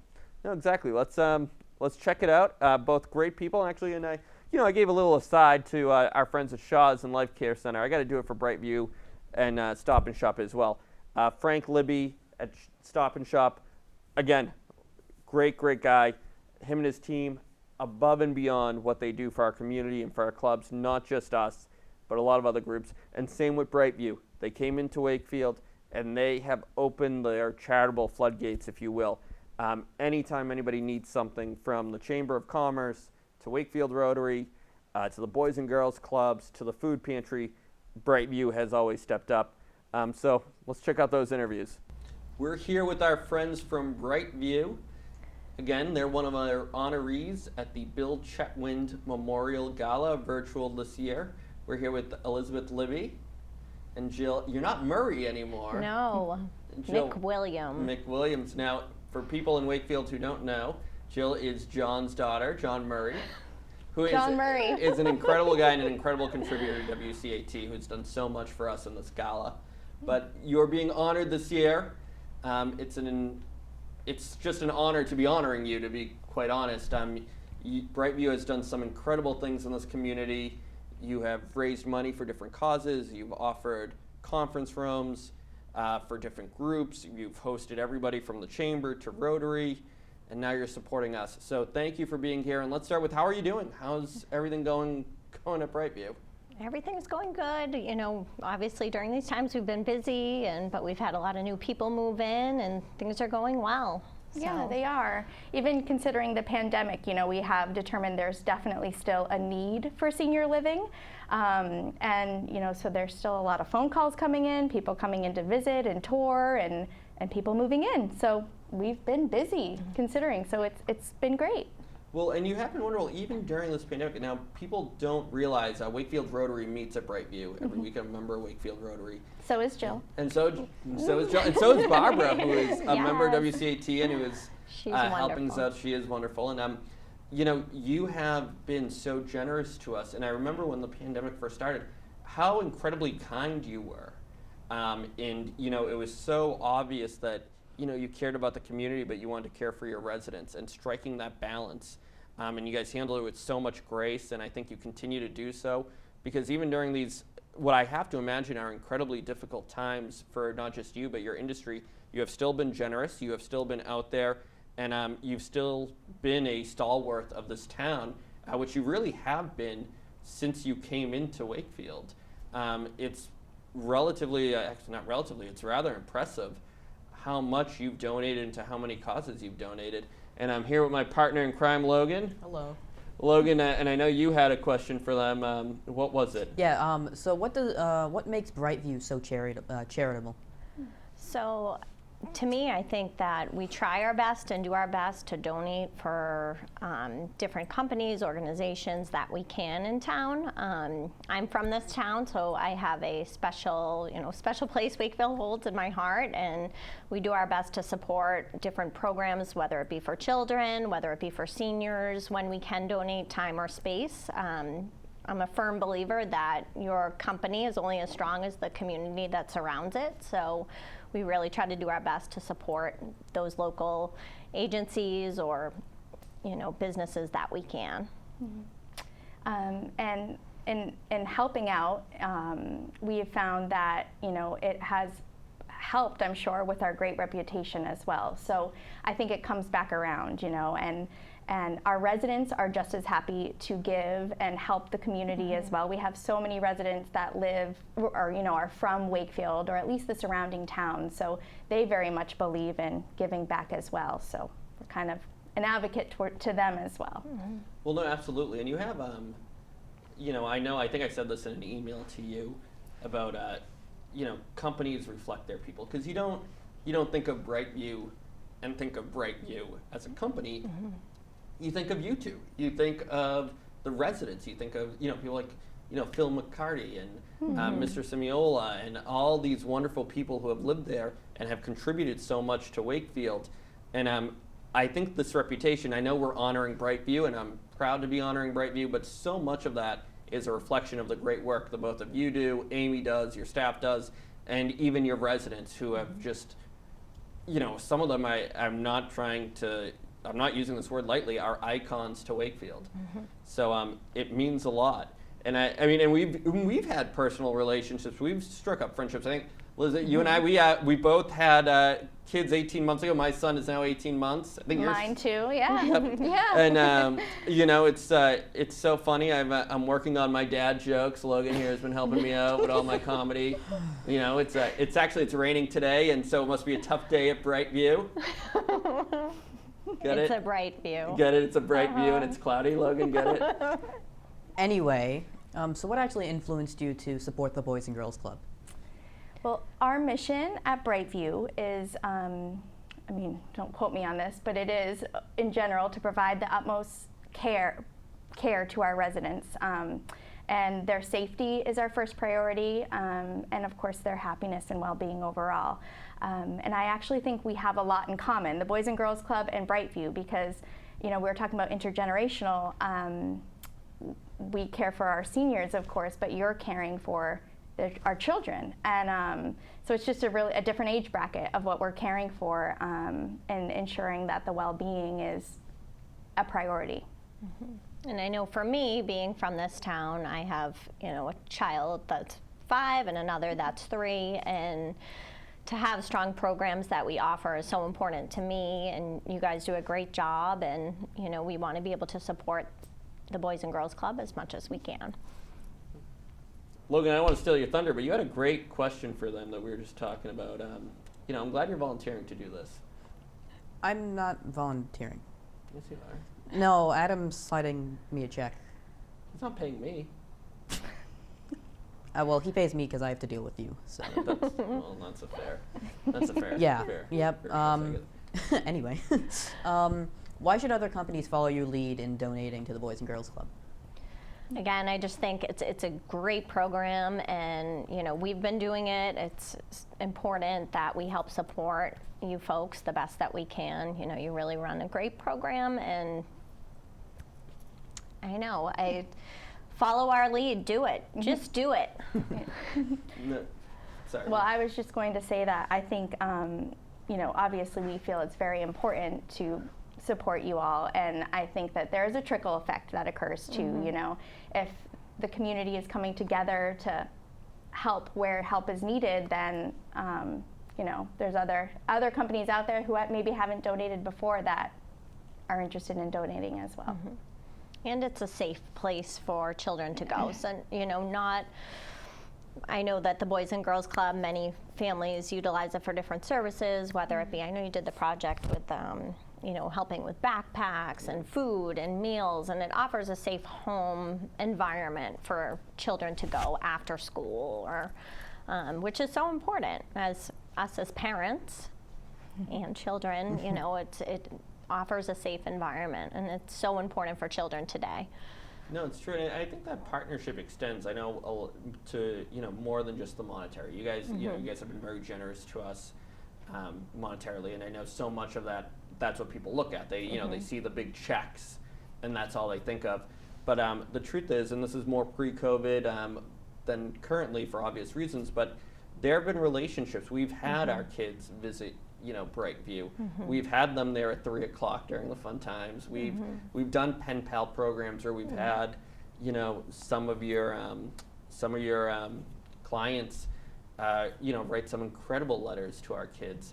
There is a part of the intergenerational programming that people don't realize, and how helpful it is for our kids who may not have a grandparent around or who may not have a grandmother or grandfather. And I'm sure it's the same way hopefully on your side, that you see some of your residents, really benefiting from getting to know some of our kids. Definitely.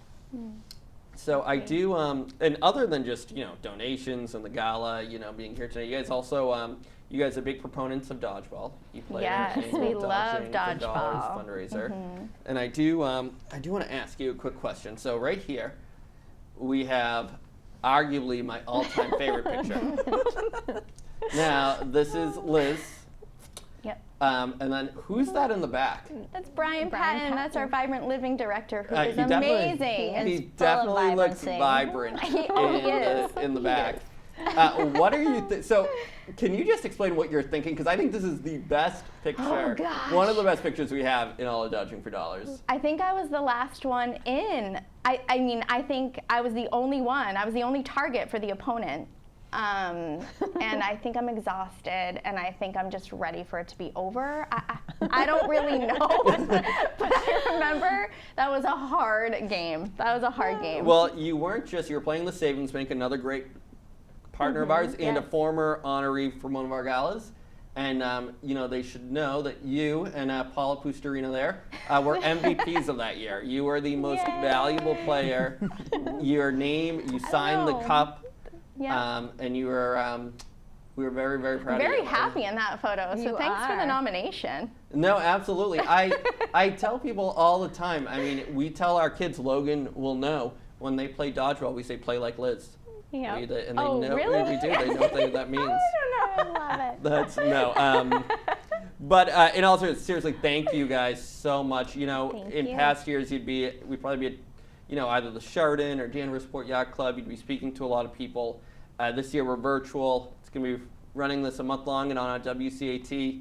And we're just so thankful for everything you do in our community. And thank you for being who you are. You're welcome. Thank you for having us. Yeah, thank you very much. No, We love you guys. No, we love you too. And Logan, what about you? Do you love us? I love everybody except you. My mom says that. I'm kidding. I'm kidding, Another Mom. dad joke. I know. So, all right, well, guys, thank you so much. Thank you. We're here with our honoree from Stop and Shop, Frank Libby. Well, our honoree is Stop and Shop, and Frank, you're the general manager over at Stop and Shop Stoneham. Thank you for being here. Thank you for everything you do for our community. How are you doing? How's everything going at the store with your associates and your customers? It's good. It's going well.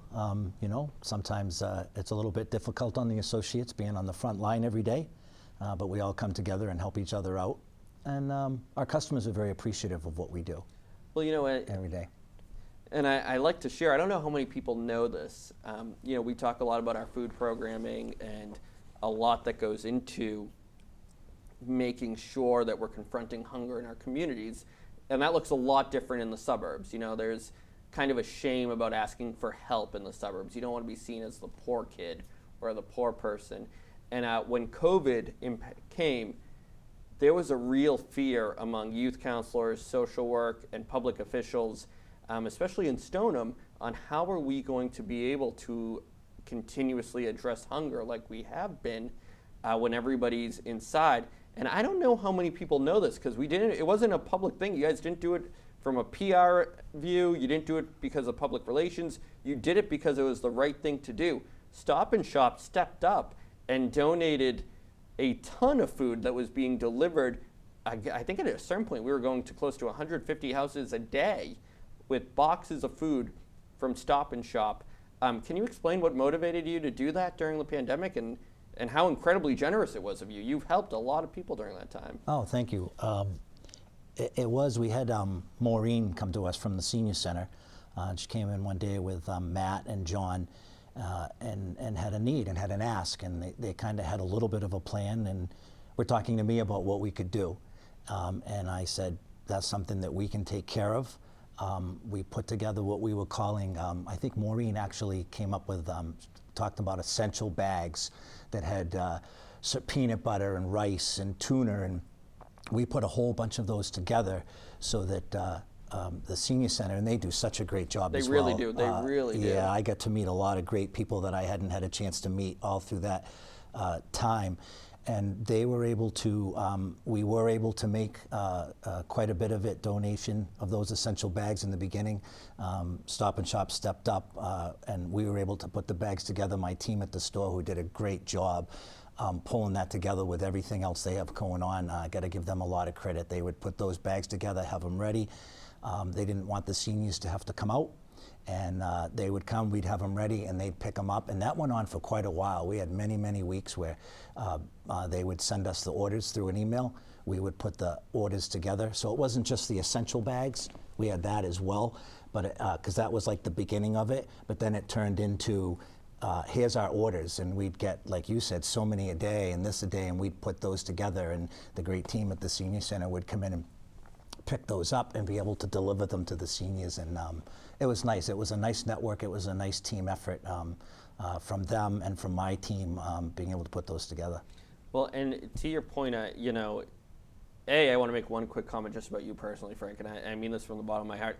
I'm a big believer that performance reflects leadership, and I think the character of your employees and the character of your store, you know, we all know Stop and Shop, but we think of a brand, but when we really do brand loyalty, we think of the people. And I think the performance is a reflection of you as a leader and you as a general manager. I think you just do an incredible job over there, and you should be proud. And I think that's why a big part of the charity comes through. And to that point, you know, we all think of essential workers, and we think of the police and the fire and the EMTs, who are just incredible people we owe a debt of gratitude. But, you know, I don't know how many times people think of essential workers or people at Stop and Shop. They're your employees, your associates, they're you. You know, how do I... Listen, I have an 18-month at home. If I'm not able to go to Stop and Shop and get food for my kid, I don't know what I'd do. And you guys are there in the middle of the pandemic opening your doors. So it means a lot. So at least from my point of view and behalf of everybody, thank you so much for everything you do. No, thank you. Thank you. They do a great job. They come in every day, get done what they need to get done. It's a great team, and we get a great company. Thank you. How you doing? Logan, I think you have some questions for our friends here. Yes. Hi, Logan. Hi. So what makes Stop and Shop so charitable towards the Boys and Girls Club? Particularly in Stoneham, we have, you know, Stop and Shop has a long history of giving back to the community. Me, us, Stop and Shop, our store, the Stoneham team, it's where we work every day. We like to think ourselves as part of that community. And Anthony and I were talking earlier, I was trying to remember how we hooked up. I mean, I just feel like I've known Anthony since high school for some reason. And we just developed that relationship. And, you know, one of our missions is about nourishing the community, and the Boys and Girls Club is that as well. What you do for the community is amazing, and thank you. We appreciate that, and for what we can do to be able to help you with that. And it was an easy pick to be able to then, once it started, to maintain that relationship because of what you do. No, thank you, and well, the feeling's mutual, and you know, and like I said, it's not just the clubs, it's the senior centers, it's the Rotaries, it's the Salvation Army, it's the Boy Scouts. And there's so many people who go to you for so much, and I feel like you're always so welcoming to every group who looks for support, which again speaks volumes of the store. And then, you know, I know Logan, you had one more question, and I'm sorry to interrupt. I'm getting older, man. Yeah, I know. Yeah. Well, what was it? I know Anthony's kind of hard to forget, so I don't blame you for always knowing who he is. Yeah, we work with them. Yeah. I can see already you've developed that. We work with them.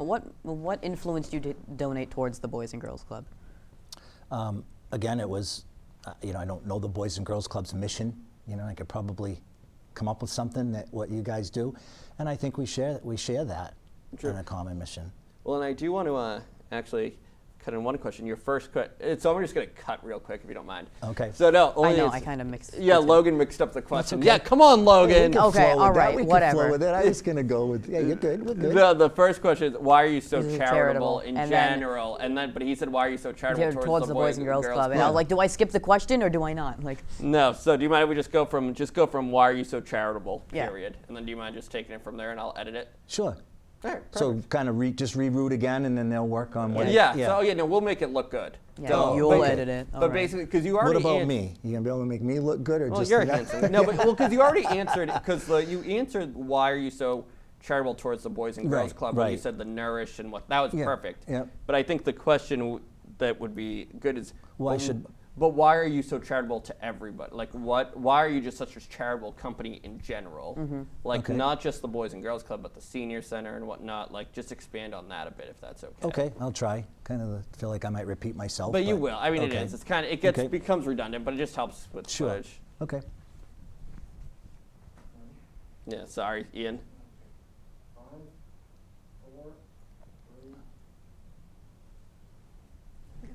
so what makes Stop and Shop so charitable towards the community as a whole?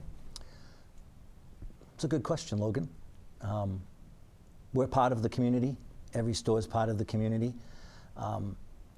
I would tie that into all of the stores in all of the local towns and cities that Stop and Shop functions. A little bit to tie into that, I'm thinking we're going to have a chance to talk about our favorite Dodging for Dollars. We are. Which has been a great event for us, and that what we could help you guys. But so many other stores participated with that for the Boys and Girls Club of Stoneham Wakefield, but we had stores as far up as Danvers. We had other departments from the company, because the team at Stop and Shop as the company, we're part of that community, and it's very important as one of our missions about nourishing that community, and what the Boys Club does, and just in general is help out wherever we can, and be part of that, be part of the community to do what we can.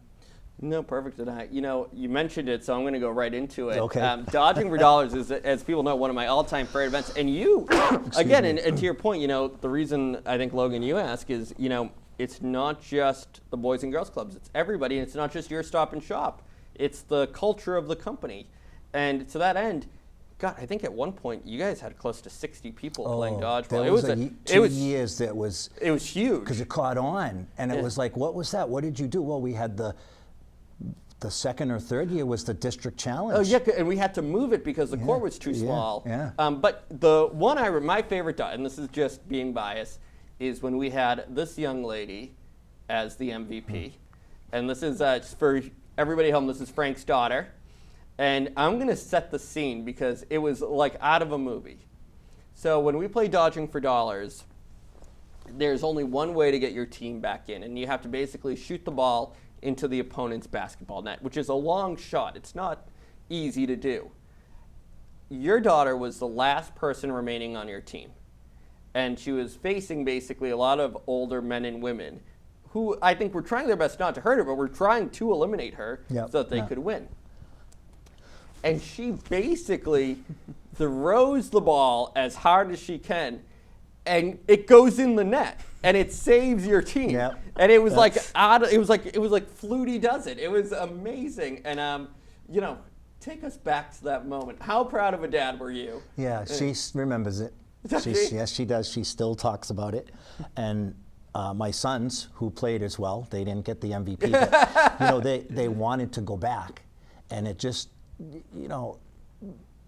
so the fact that what we did it for is to raise all the money that we could for the Boys and Girls Club, and everybody in participating, and you guys came up with a great event. I'm pretty sure we were in on year one. You were? And I remember it going in, and I just kind of remember there being a like most people were watching, probably just kind of waiting for her to get hit with a ball, and then everybody ran out, and we won that round and beat them, and it was a great night, great, just family, community, a lot of people there from a bunch of stops and shops, a lot of people there from outside of the store for us, Stop and Shop, like our AP department was well represented, and it was a good time. Well, and I'll tell you, I think, many years from now, when when she decides to get married. I think this is a story you should tell. We'll put that up there. Yeah. And she's playing basketball now. Is she? Yeah. Oh, so She is. it was fate. It was fate that brought it there. So I'll have to remind her about that. It's probably why you're playing basketball now. Yeah. Well, before we go to, before we go back to things, I know Logan does have a final question. Logan, what were you going to ask? Why should other companies follow your lead in donating to the clubs? Listen to what they just saw and watched. Great community organization. Follow the lead of some other companies that I saw here prior to me, as well as ours. Be part of your community. From my short time relationship with Anthony and the Boys and Girls Club, and seeing what they do, and other people that have talked to me in my building about the Boys and Girls Club kind of know that we have an involvement with them and that they're part of it.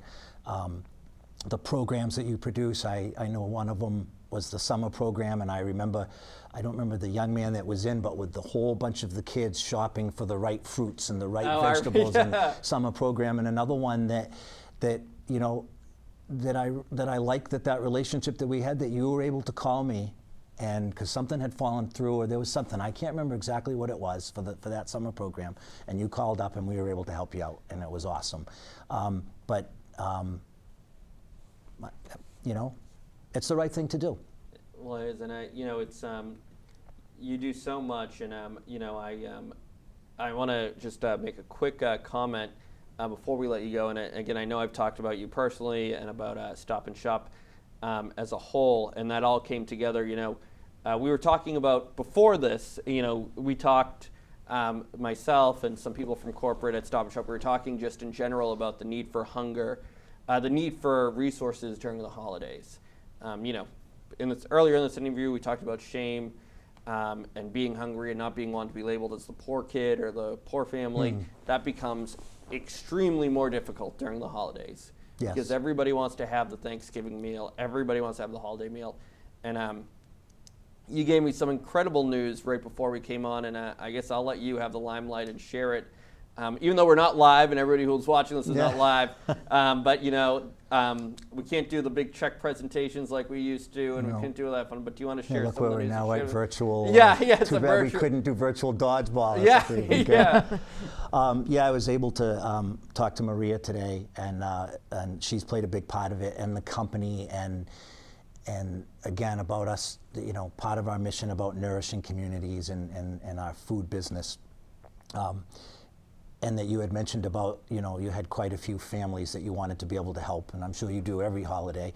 So we wanted to be able to participate with that this year with you, and we appreciate everything that you do. So Stop and Shop would like to donate $2,500 to the Boys and Girls Club for that need, and thank you. Well, no, thank you, and that is wonderful, and it isn't the need, and just so. This will be running during the holidays, but just so people know, today's date, it's, October 29th, right? Yes, yeah. And, we're already having people sign up for assistance for holiday help. And, again, I think me and you were just talking. I've only been here for 5 years, but this is the earliest I've ever seen people sign up for help. And I think that's just a sign of the times. And we're lucky to have you as a friend. We're lucky to have Stop and Shop as a friend. Thank you. I'm not so lucky to have Logan as a friend, though. I'm kidding, Logan. I'm lucky to have you as a friend. Yeah, I'm not your friend, though. Oh, no. All right. Well, then on that note, but on a much lighter note, Frank, thank you for coming. On behalf of the Boys and Girls Clubs, on behalf of all the kids, on behalf of all the staff, we're just, we're honored to honor you. Well, thank you. Thank you. Usually we'd be at a big venue and you'd be giving a speech, but, we hope this is good enough. Yeah. And, we're happy to be honoring you at the Bill Chetwynd Virtual Memorial Gala. Well, thank you. And again, thank you for what you do and that the Boys and Girls Club does, Anthony. It's appreciated. No, thank you. Thank you, Kids Test Kitchen. Thank you, Burrill Family Funeral Homes. Thank you, Room to Write. Thank you, Dr. Mickey.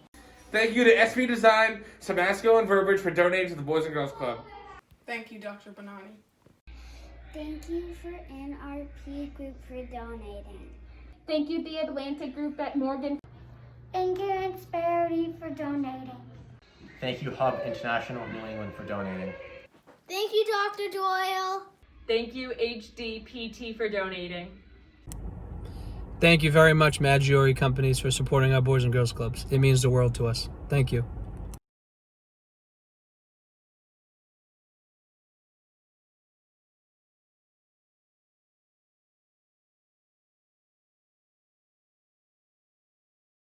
Now we get to what I think still to this day is the, if not the best, one of the best testimonials slash speeches I've ever heard. And I've been involved in local politics, many years in another life.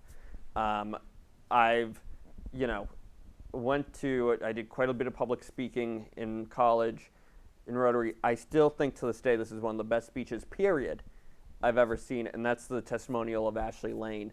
And we follow that up with an interview of Brianna and Amanda from the Stoneham Club. And again, this is powerful. If you want to give a tearjerker warning, a trigger warning before, this is another trigger warning. She goes over some very heavy stuff. Again, there's some lighthearted moments, but there's also some very serious moments. So let's get right to Ashley. So my name's Ashley. I'm 15 and I go to Northeast Metro Tech in Wakefield. My shop is HVAC. So I'm gonna start. A big part of the Boys and Girls Club of Stoneham and Wakefield is our middle school population. And as a recently former middle schooler, I can honestly say preteens can be very dramatic. They have few responsibilities, rely on their parents almost everything, and would worry about the silliest things. I remember in 6th grade, the other kids' worries were endless. They would worry about who liked them, what they wear. They worry about their grades. I never had those worries. I had other worries. For example, I remember worrying about my brothers and sister. I'm the oldest of 4, and I always made sure they were okay before I was. At 11 years old, I cooked for them most nights, and was the only one who would tuck the 2 little ones in. But their safety was my biggest concern. In my house, drugs and alcohol were always a big problem. When things got rough, I would ask my brothers and sister if they were okay. And many times, I wouldn't leave the house because I was worried something bad would happen to them. For example, I was always worried about TCF. They were at our house constantly, so what if they decided to surprise us with a search and I wasn't there to help anybody? It was a constant anxiety that I always had in the back of my head. Worst of all, I thought that kind of thing was normal, because it was all I knew. But the worst anxiety I ever came to was when a lot of my classmates were worrying too. The night of our 6th grade dance. I remember being excited for a school event. That night, my mom was not just drinking as usual.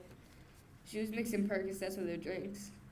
I forgot about the dance and started worrying about my 3 younger siblings. I did what I usually do when my mom's drinking became extreme and locked them in one of the bedrooms and told Jacob, he's the second oldest, to distract my younger siblings, Lily and Nathan, until she calmed down. Unfortunately, she didn't calm down. She got more and more intense.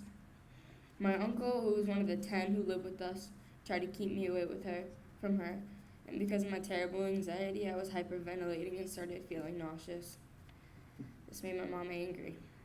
She screamed that no one would take her daughter and violently grabbed me. She forced me out of the room. She threatened to drink bleach, cut her wrists, and pass out. She eventually woke up and locked herself in the living room, and when the cops came, they had to open the door by force. That night, everything changed. My dad was given custody. We moved states, and my dad brought us to the Boys and Girls Club. I hated it. I would fight other kids, I would yell at staff. I'd hide in the bathroom and refuse to leave. I was in shock.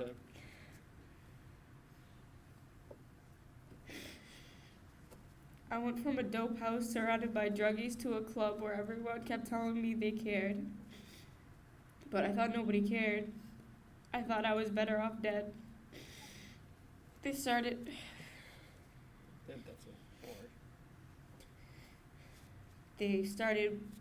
winning my siblings over. One by one, each of my younger brothers and sisters started to like the club. I thought they were traitors. Then they slowly started winning me over. They even helped my depression, and I cannot repay them enough. I started writing poetry. I got involved in other programs. They even gave me a job. You're better than Alex and Joey.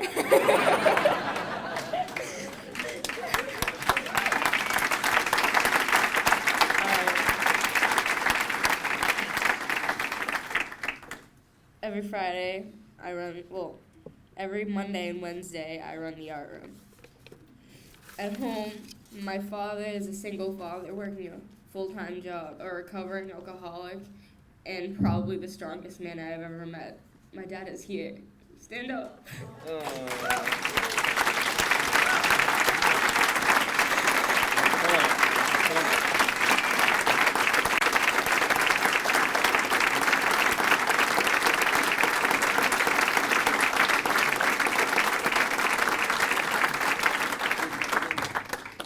My brother is here too.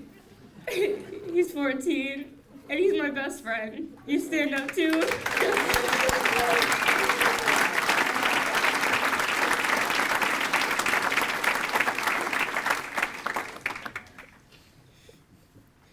And while our house is still small, our life is so much better. I am now 15 years old, a sophomore in high school. I have amazing siblings. My brother Jacob is like my best friend, a spectacular father and a grandmother who support me on everything I do, and I have the boys club I can always count on for anything. So tonight, you've heard about and seen a lot of our programs, everything from woodworking to building computers to sports to art, but the best part of the Boys and Girls Club is the staff. They care. They really care, and they refuse to give up on you, even if you gave up on everybody else. But more specifically, I would like to give a shout out to Jessica Anthony for being like the older sister I never had, but always wanted. Thank you so much, guys.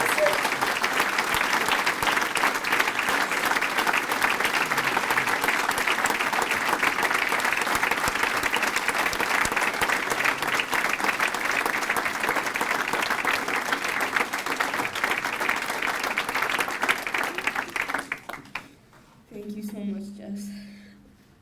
So before you leave, if you don't donate because of the programs, I want you to donate because of the staff. I want you to donate so that the Boys and Girls Club of Stoneham and Wakefield will continue to never quit on the Ashleys, the Jacobs, the Nathans, and the Lilies. So I wrote a poem, and I'm going to end with it. For days on end, darkness surrounded me, swallowing me whole into the pity of my own problems. Feeling as if nobody cared seemed to be a daily routine. And it seemed as the days went on, I would always end up back in the tunnel leading me back into yesterday. As the time passed on, I felt the same, just another cut on my wrist to help mend the pain. Yet that was temporary, and it led to so much more. I needed help, but who to go to, I wasn't sure. My therapist, and 3 years later, I've grown so much, and the people who helped me, I cannot thank enough. Thank you. Boys and Girls Club.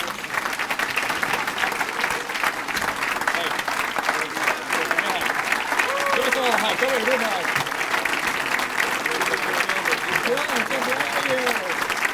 You're still getting away.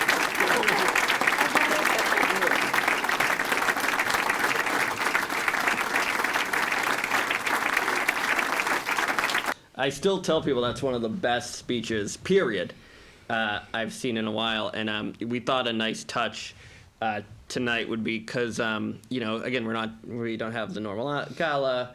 We would show some testimonials and give an update. And now, Brianna, you built, I think it's fair to say, you built a connection with all our kids, but you built a special connection with Ashley.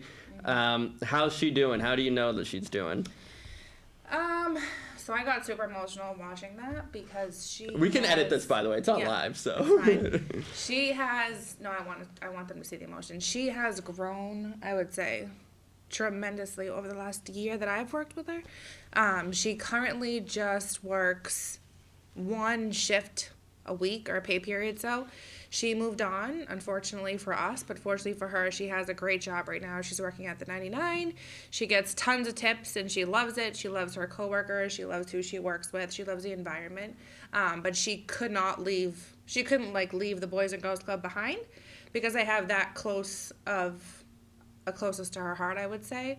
So she still wanted to stay on. So every time she comes, we're just so grateful that she still wants to be a part of our team and enjoy that with us. And so, you know, we're happy that she's still around. We still have Lily. We still have the We next still have generation of Lily. Lanes. Yep. Ashley's become that staff that she's talked about, working with her over the summer and seeing her during after school. She cares about those kids that she sees every day, that they're having a good time, a safe time, and just using her own talents to just pass it forward. No, that's very well said. Very well said. And she's an amazing kid. And actually, Logan, you've seen some of these people. You're like at a great Bridget age because you've seen some of these kids go from kids to staff. And it must be incredible from your perspective as well, just to see everybody growing up. Oh, yeah. I've been at the club for a decent amount of time now. And I've seen members go from just kids to teens to staff. And it's just amazing watching them progress just because of the Boys and Girls Club. Well, yeah, and the fact that they want to stay there and they want to work there is pretty cool. I mean, now we can't hire all the kids like we don't hire Logan. But I'm sorry. Way to ruin an emotional moment, Anthony. That's what you're thinking. All right. Well, I think you forgot to say yet. Yet. You left yet off. Yet. But I want to, but we have been talking to everybody too about just COVID in the world and what's been going on.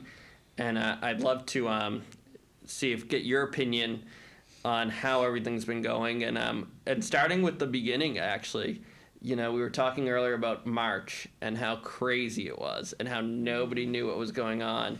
And credit to the Stoneham Club and to the both of you on everything that happened in that time.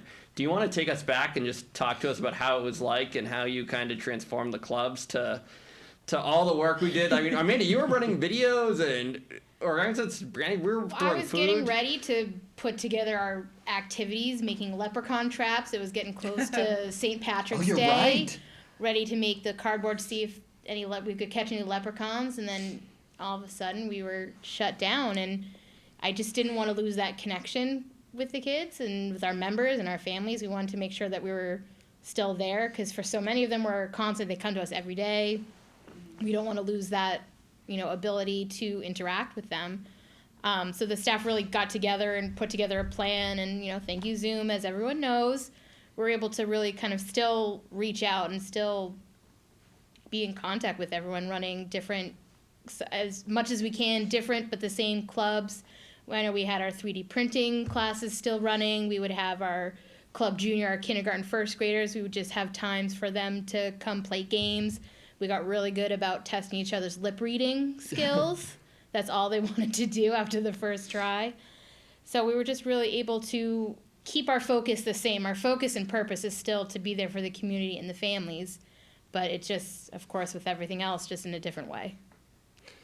Yeah. I'd like to contact the CEO of Zoom and just kind of say, hey, we've definitely contributed to your business back then, because we had so many kids. You know, when we closed, it was like just over 24 hours. We're like, oh, okay, you know, let's just hope this goes away, and then it was months on months, and they're like, oh my God. And we did a really good job in the beginning, making sure that we found a way to still make that impact. Virtually, and so we did programs online, and we did mentoring, and we did tutoring, and all different types from our homes.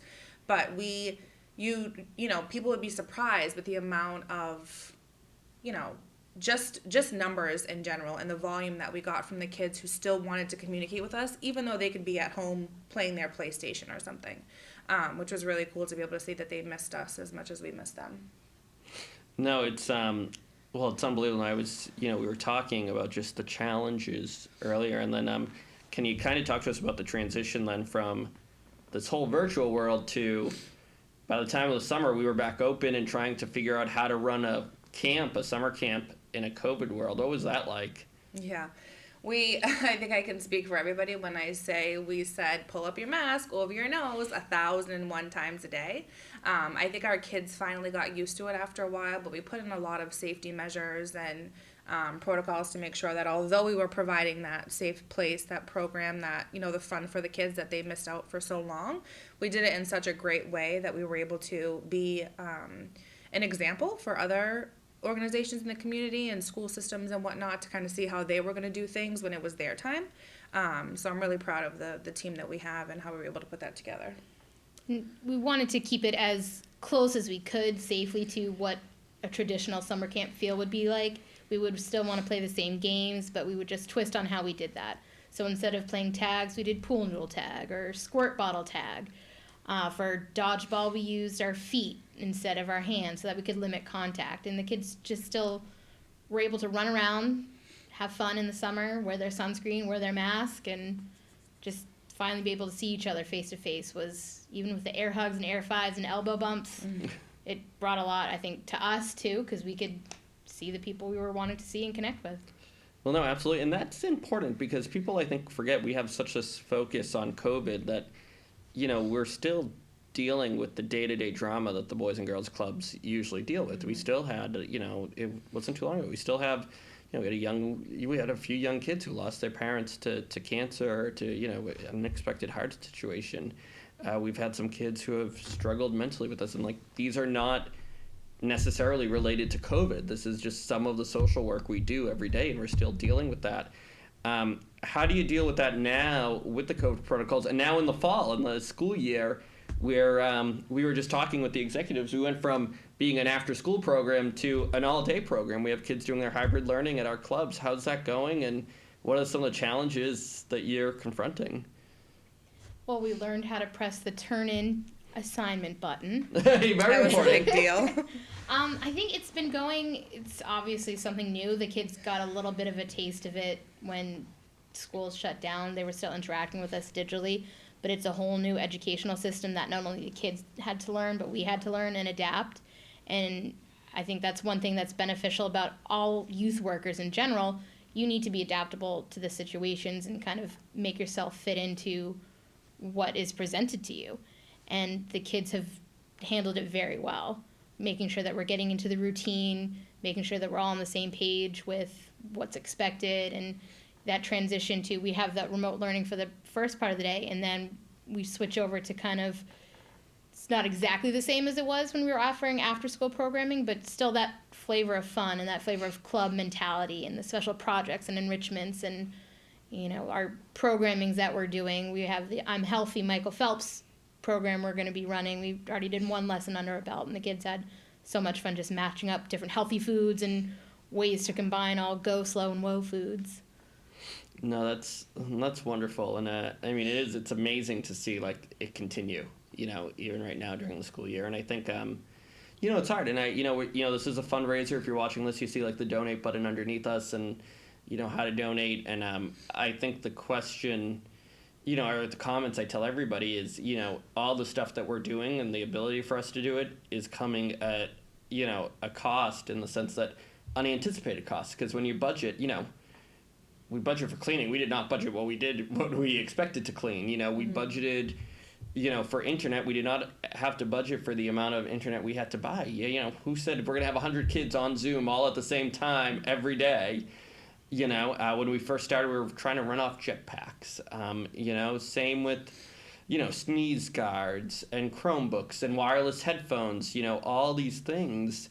Even, you know, as we approach the holidays, even things like, you know, we used to rely on food donations from local restaurants that just cannot support us right now. Holiday gifts, people don't feel comfortable shopping. You know, there's a lot of, I tell people it's interesting, you know, when there's a big storm, right? If lightning hits the roof, you have that big one capital expense. Everybody knows you have to raise $100,000 for the roof. COVID is like 1,000 mini strikes where you're getting like, you know, death by 1,000 cuts, where every month there's a new cost that we're trying to fundraise for so that you guys can just keep doing the incredible work you're doing. Now, I know, Logan, I know you had a question or two. I don't want to take up all the time. I talk a lot, but... Tell me about it. It's true. So what kind of programming can we expect after the whole pandemic is over? Well, I'm Director of Curriculum and Enrichment here. I'll let her talk, but I think one of the biggest things that we struggle with right now is getting the kids used to transitioning from that educational piece then back over to play. And I think that that's something that we've been working on with them. But it would be nice to kind of keep that educational piece going to where you're not exactly remote learning, but we're throwing a lot of really cool educational stuff at you where you don't really realize what you're learning, but you're still Sneak learning. attack. Yeah, like a sneak attack. But I'll let Amanda get into programming. We all, of course, want to kind of go back to the way it was, but it's still, even if we get COVID under control and everything, it's going to be a different world. So we want to, again, just return to the fun programming that the kids can do, just expand everything that we can do. As, we're having these remote learning sessions and more educational sessions kind of limit us to what we can offer. We want to be able to branch out and pull in more tech time, general art projects, mural projects, gardening, go outside, be able to really focus on opening up more offerings that we can have. Well, and those programs were going on. I mean, before, we talked about this earlier, but before COVID, I mean, the programming was really hitting stride. You had an incredibly successful girls talk group. We were running the leprechaun traps, which was one of my favorite things. But things were going very well. So, Ari, I want to thank you guys for coming. Yeah, thanks hanging for out having with me us. and Logan. I tried my best to carry Logan along this, but Yeah. Logan, You you're doing tried great. is- You're doing great, Logan. Yeah. I mean, the highlighted word there is tried. yeah, that's true. No, all right, guys. Well, thank you so much for being here. We really, really appreciate Glad it. to be here. We appreciate the work you do with kids like Ashley and everybody else. Wow, and just for people who know, I know Amanda covered it in the interviews, but Ashley is doing excellent. She's just an incredible kid. I shouldn't say kid; she's an adult now, but she just finished up an apprenticeship. I know she's working very hard. She still works one day a week at the clubs, but she's also she's doing HVAC. She's kind of paving a road in an industry where there's not a lot of women. I'm very proud of her, and she's incredible. She has a very, very bright future ahead of her, and she's just doing very, very well. And Logan, I'd love to ask you this, get your point of view. You were there for Caitlin and Maya. You know all the kids who speak. What's it like? But, your background's like mine. Middle-class kid, not a lot of drama, great family, great support system. What's it like to just see your peers really open up about those backgrounds and their lives? It definitely shows how the club is like, just because it doesn't matter where you're from, whether you're part of the LGBTQ community or whether you're a different race or whatever, like your financial status. It all shows how open the club really is to those topics, and shows like everybody comes to the club for various reasons, and the club accepts all those reasons for you to come. It just shows how open and respectful they are. No, and to your point, I don't know if people realize that exists in these towns, because Stoneham and Wakefield and the surrounding towns are relatively affluent compared to what some people originally imagine a Boys and Girls Club to be. They think of the urban environment. But there is a lot of issues that you have to deal with, and we do deal with them. And even, we talked about it with Adam and John, during the COVID-19, we still have to deal with those issues, even during this pandemic. And so, as we wrap up here, I really hope you've enjoyed our virtual gala. I hope you enjoyed the segments. I heard, I don't know if I'm going to work it in, but between this, I've been coming some amazing dad jokes. Logan's been cracking up. No, they weren't good. No, they were so... Please, for their sake, don't edit them in. I think they need them. No. I think they'll donate more. No, I think they'll donate less. So we'll see. We'll find out. We'll find out. Now remember, but we do need your donations for everything. All those testimonials, all the work you've heard, all the honorees, all that depends now on you.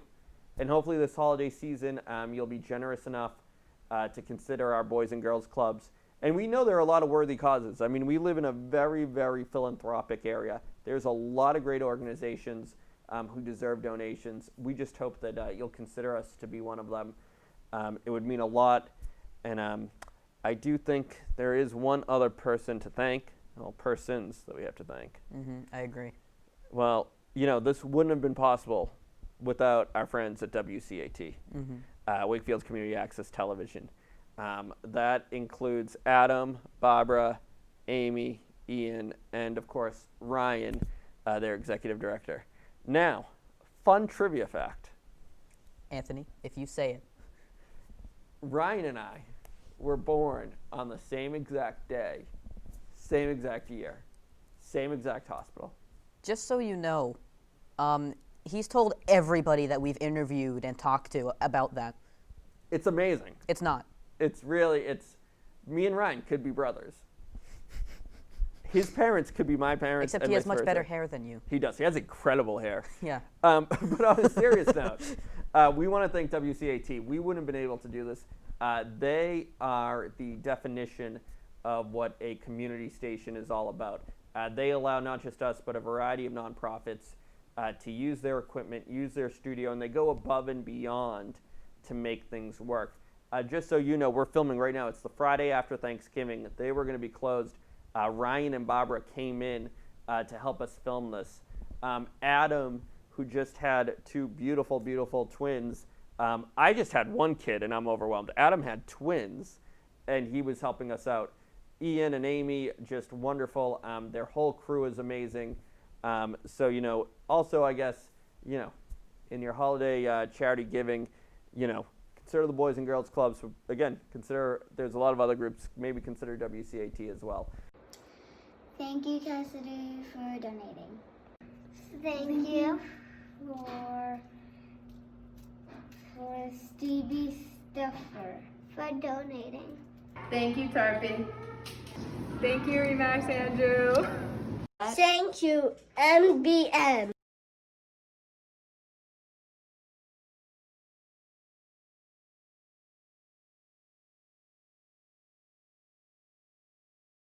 All right, on behalf of the Boys and Girls Clubs of Stoneham and Wakefield, our board, our friends, and most importantly, our kids, thank you for letting us entertain you for the past hour or so. And again, I hope you enjoyed it. One other new dad joke I just thought of. Oh my god. You hear, did you see Piglet in the toilet? No. She was looking for poo. Winnie the Pooh. All right. Hold on, there's another dad joke that I found that I want to make sure I say it right. Listen, I just realized this could be a great blooper reel. You know? No, it can't. Yeah, fine. I mean, it can, but I don't think anybody would want to hear No, true. dad jokes. Yeah, that's true. All right. Hey, by the way, did you guys have cake at Thanksgiving by any chance? I didn't. I had some cake. It was hard as a rock, though. It was marble. Boom!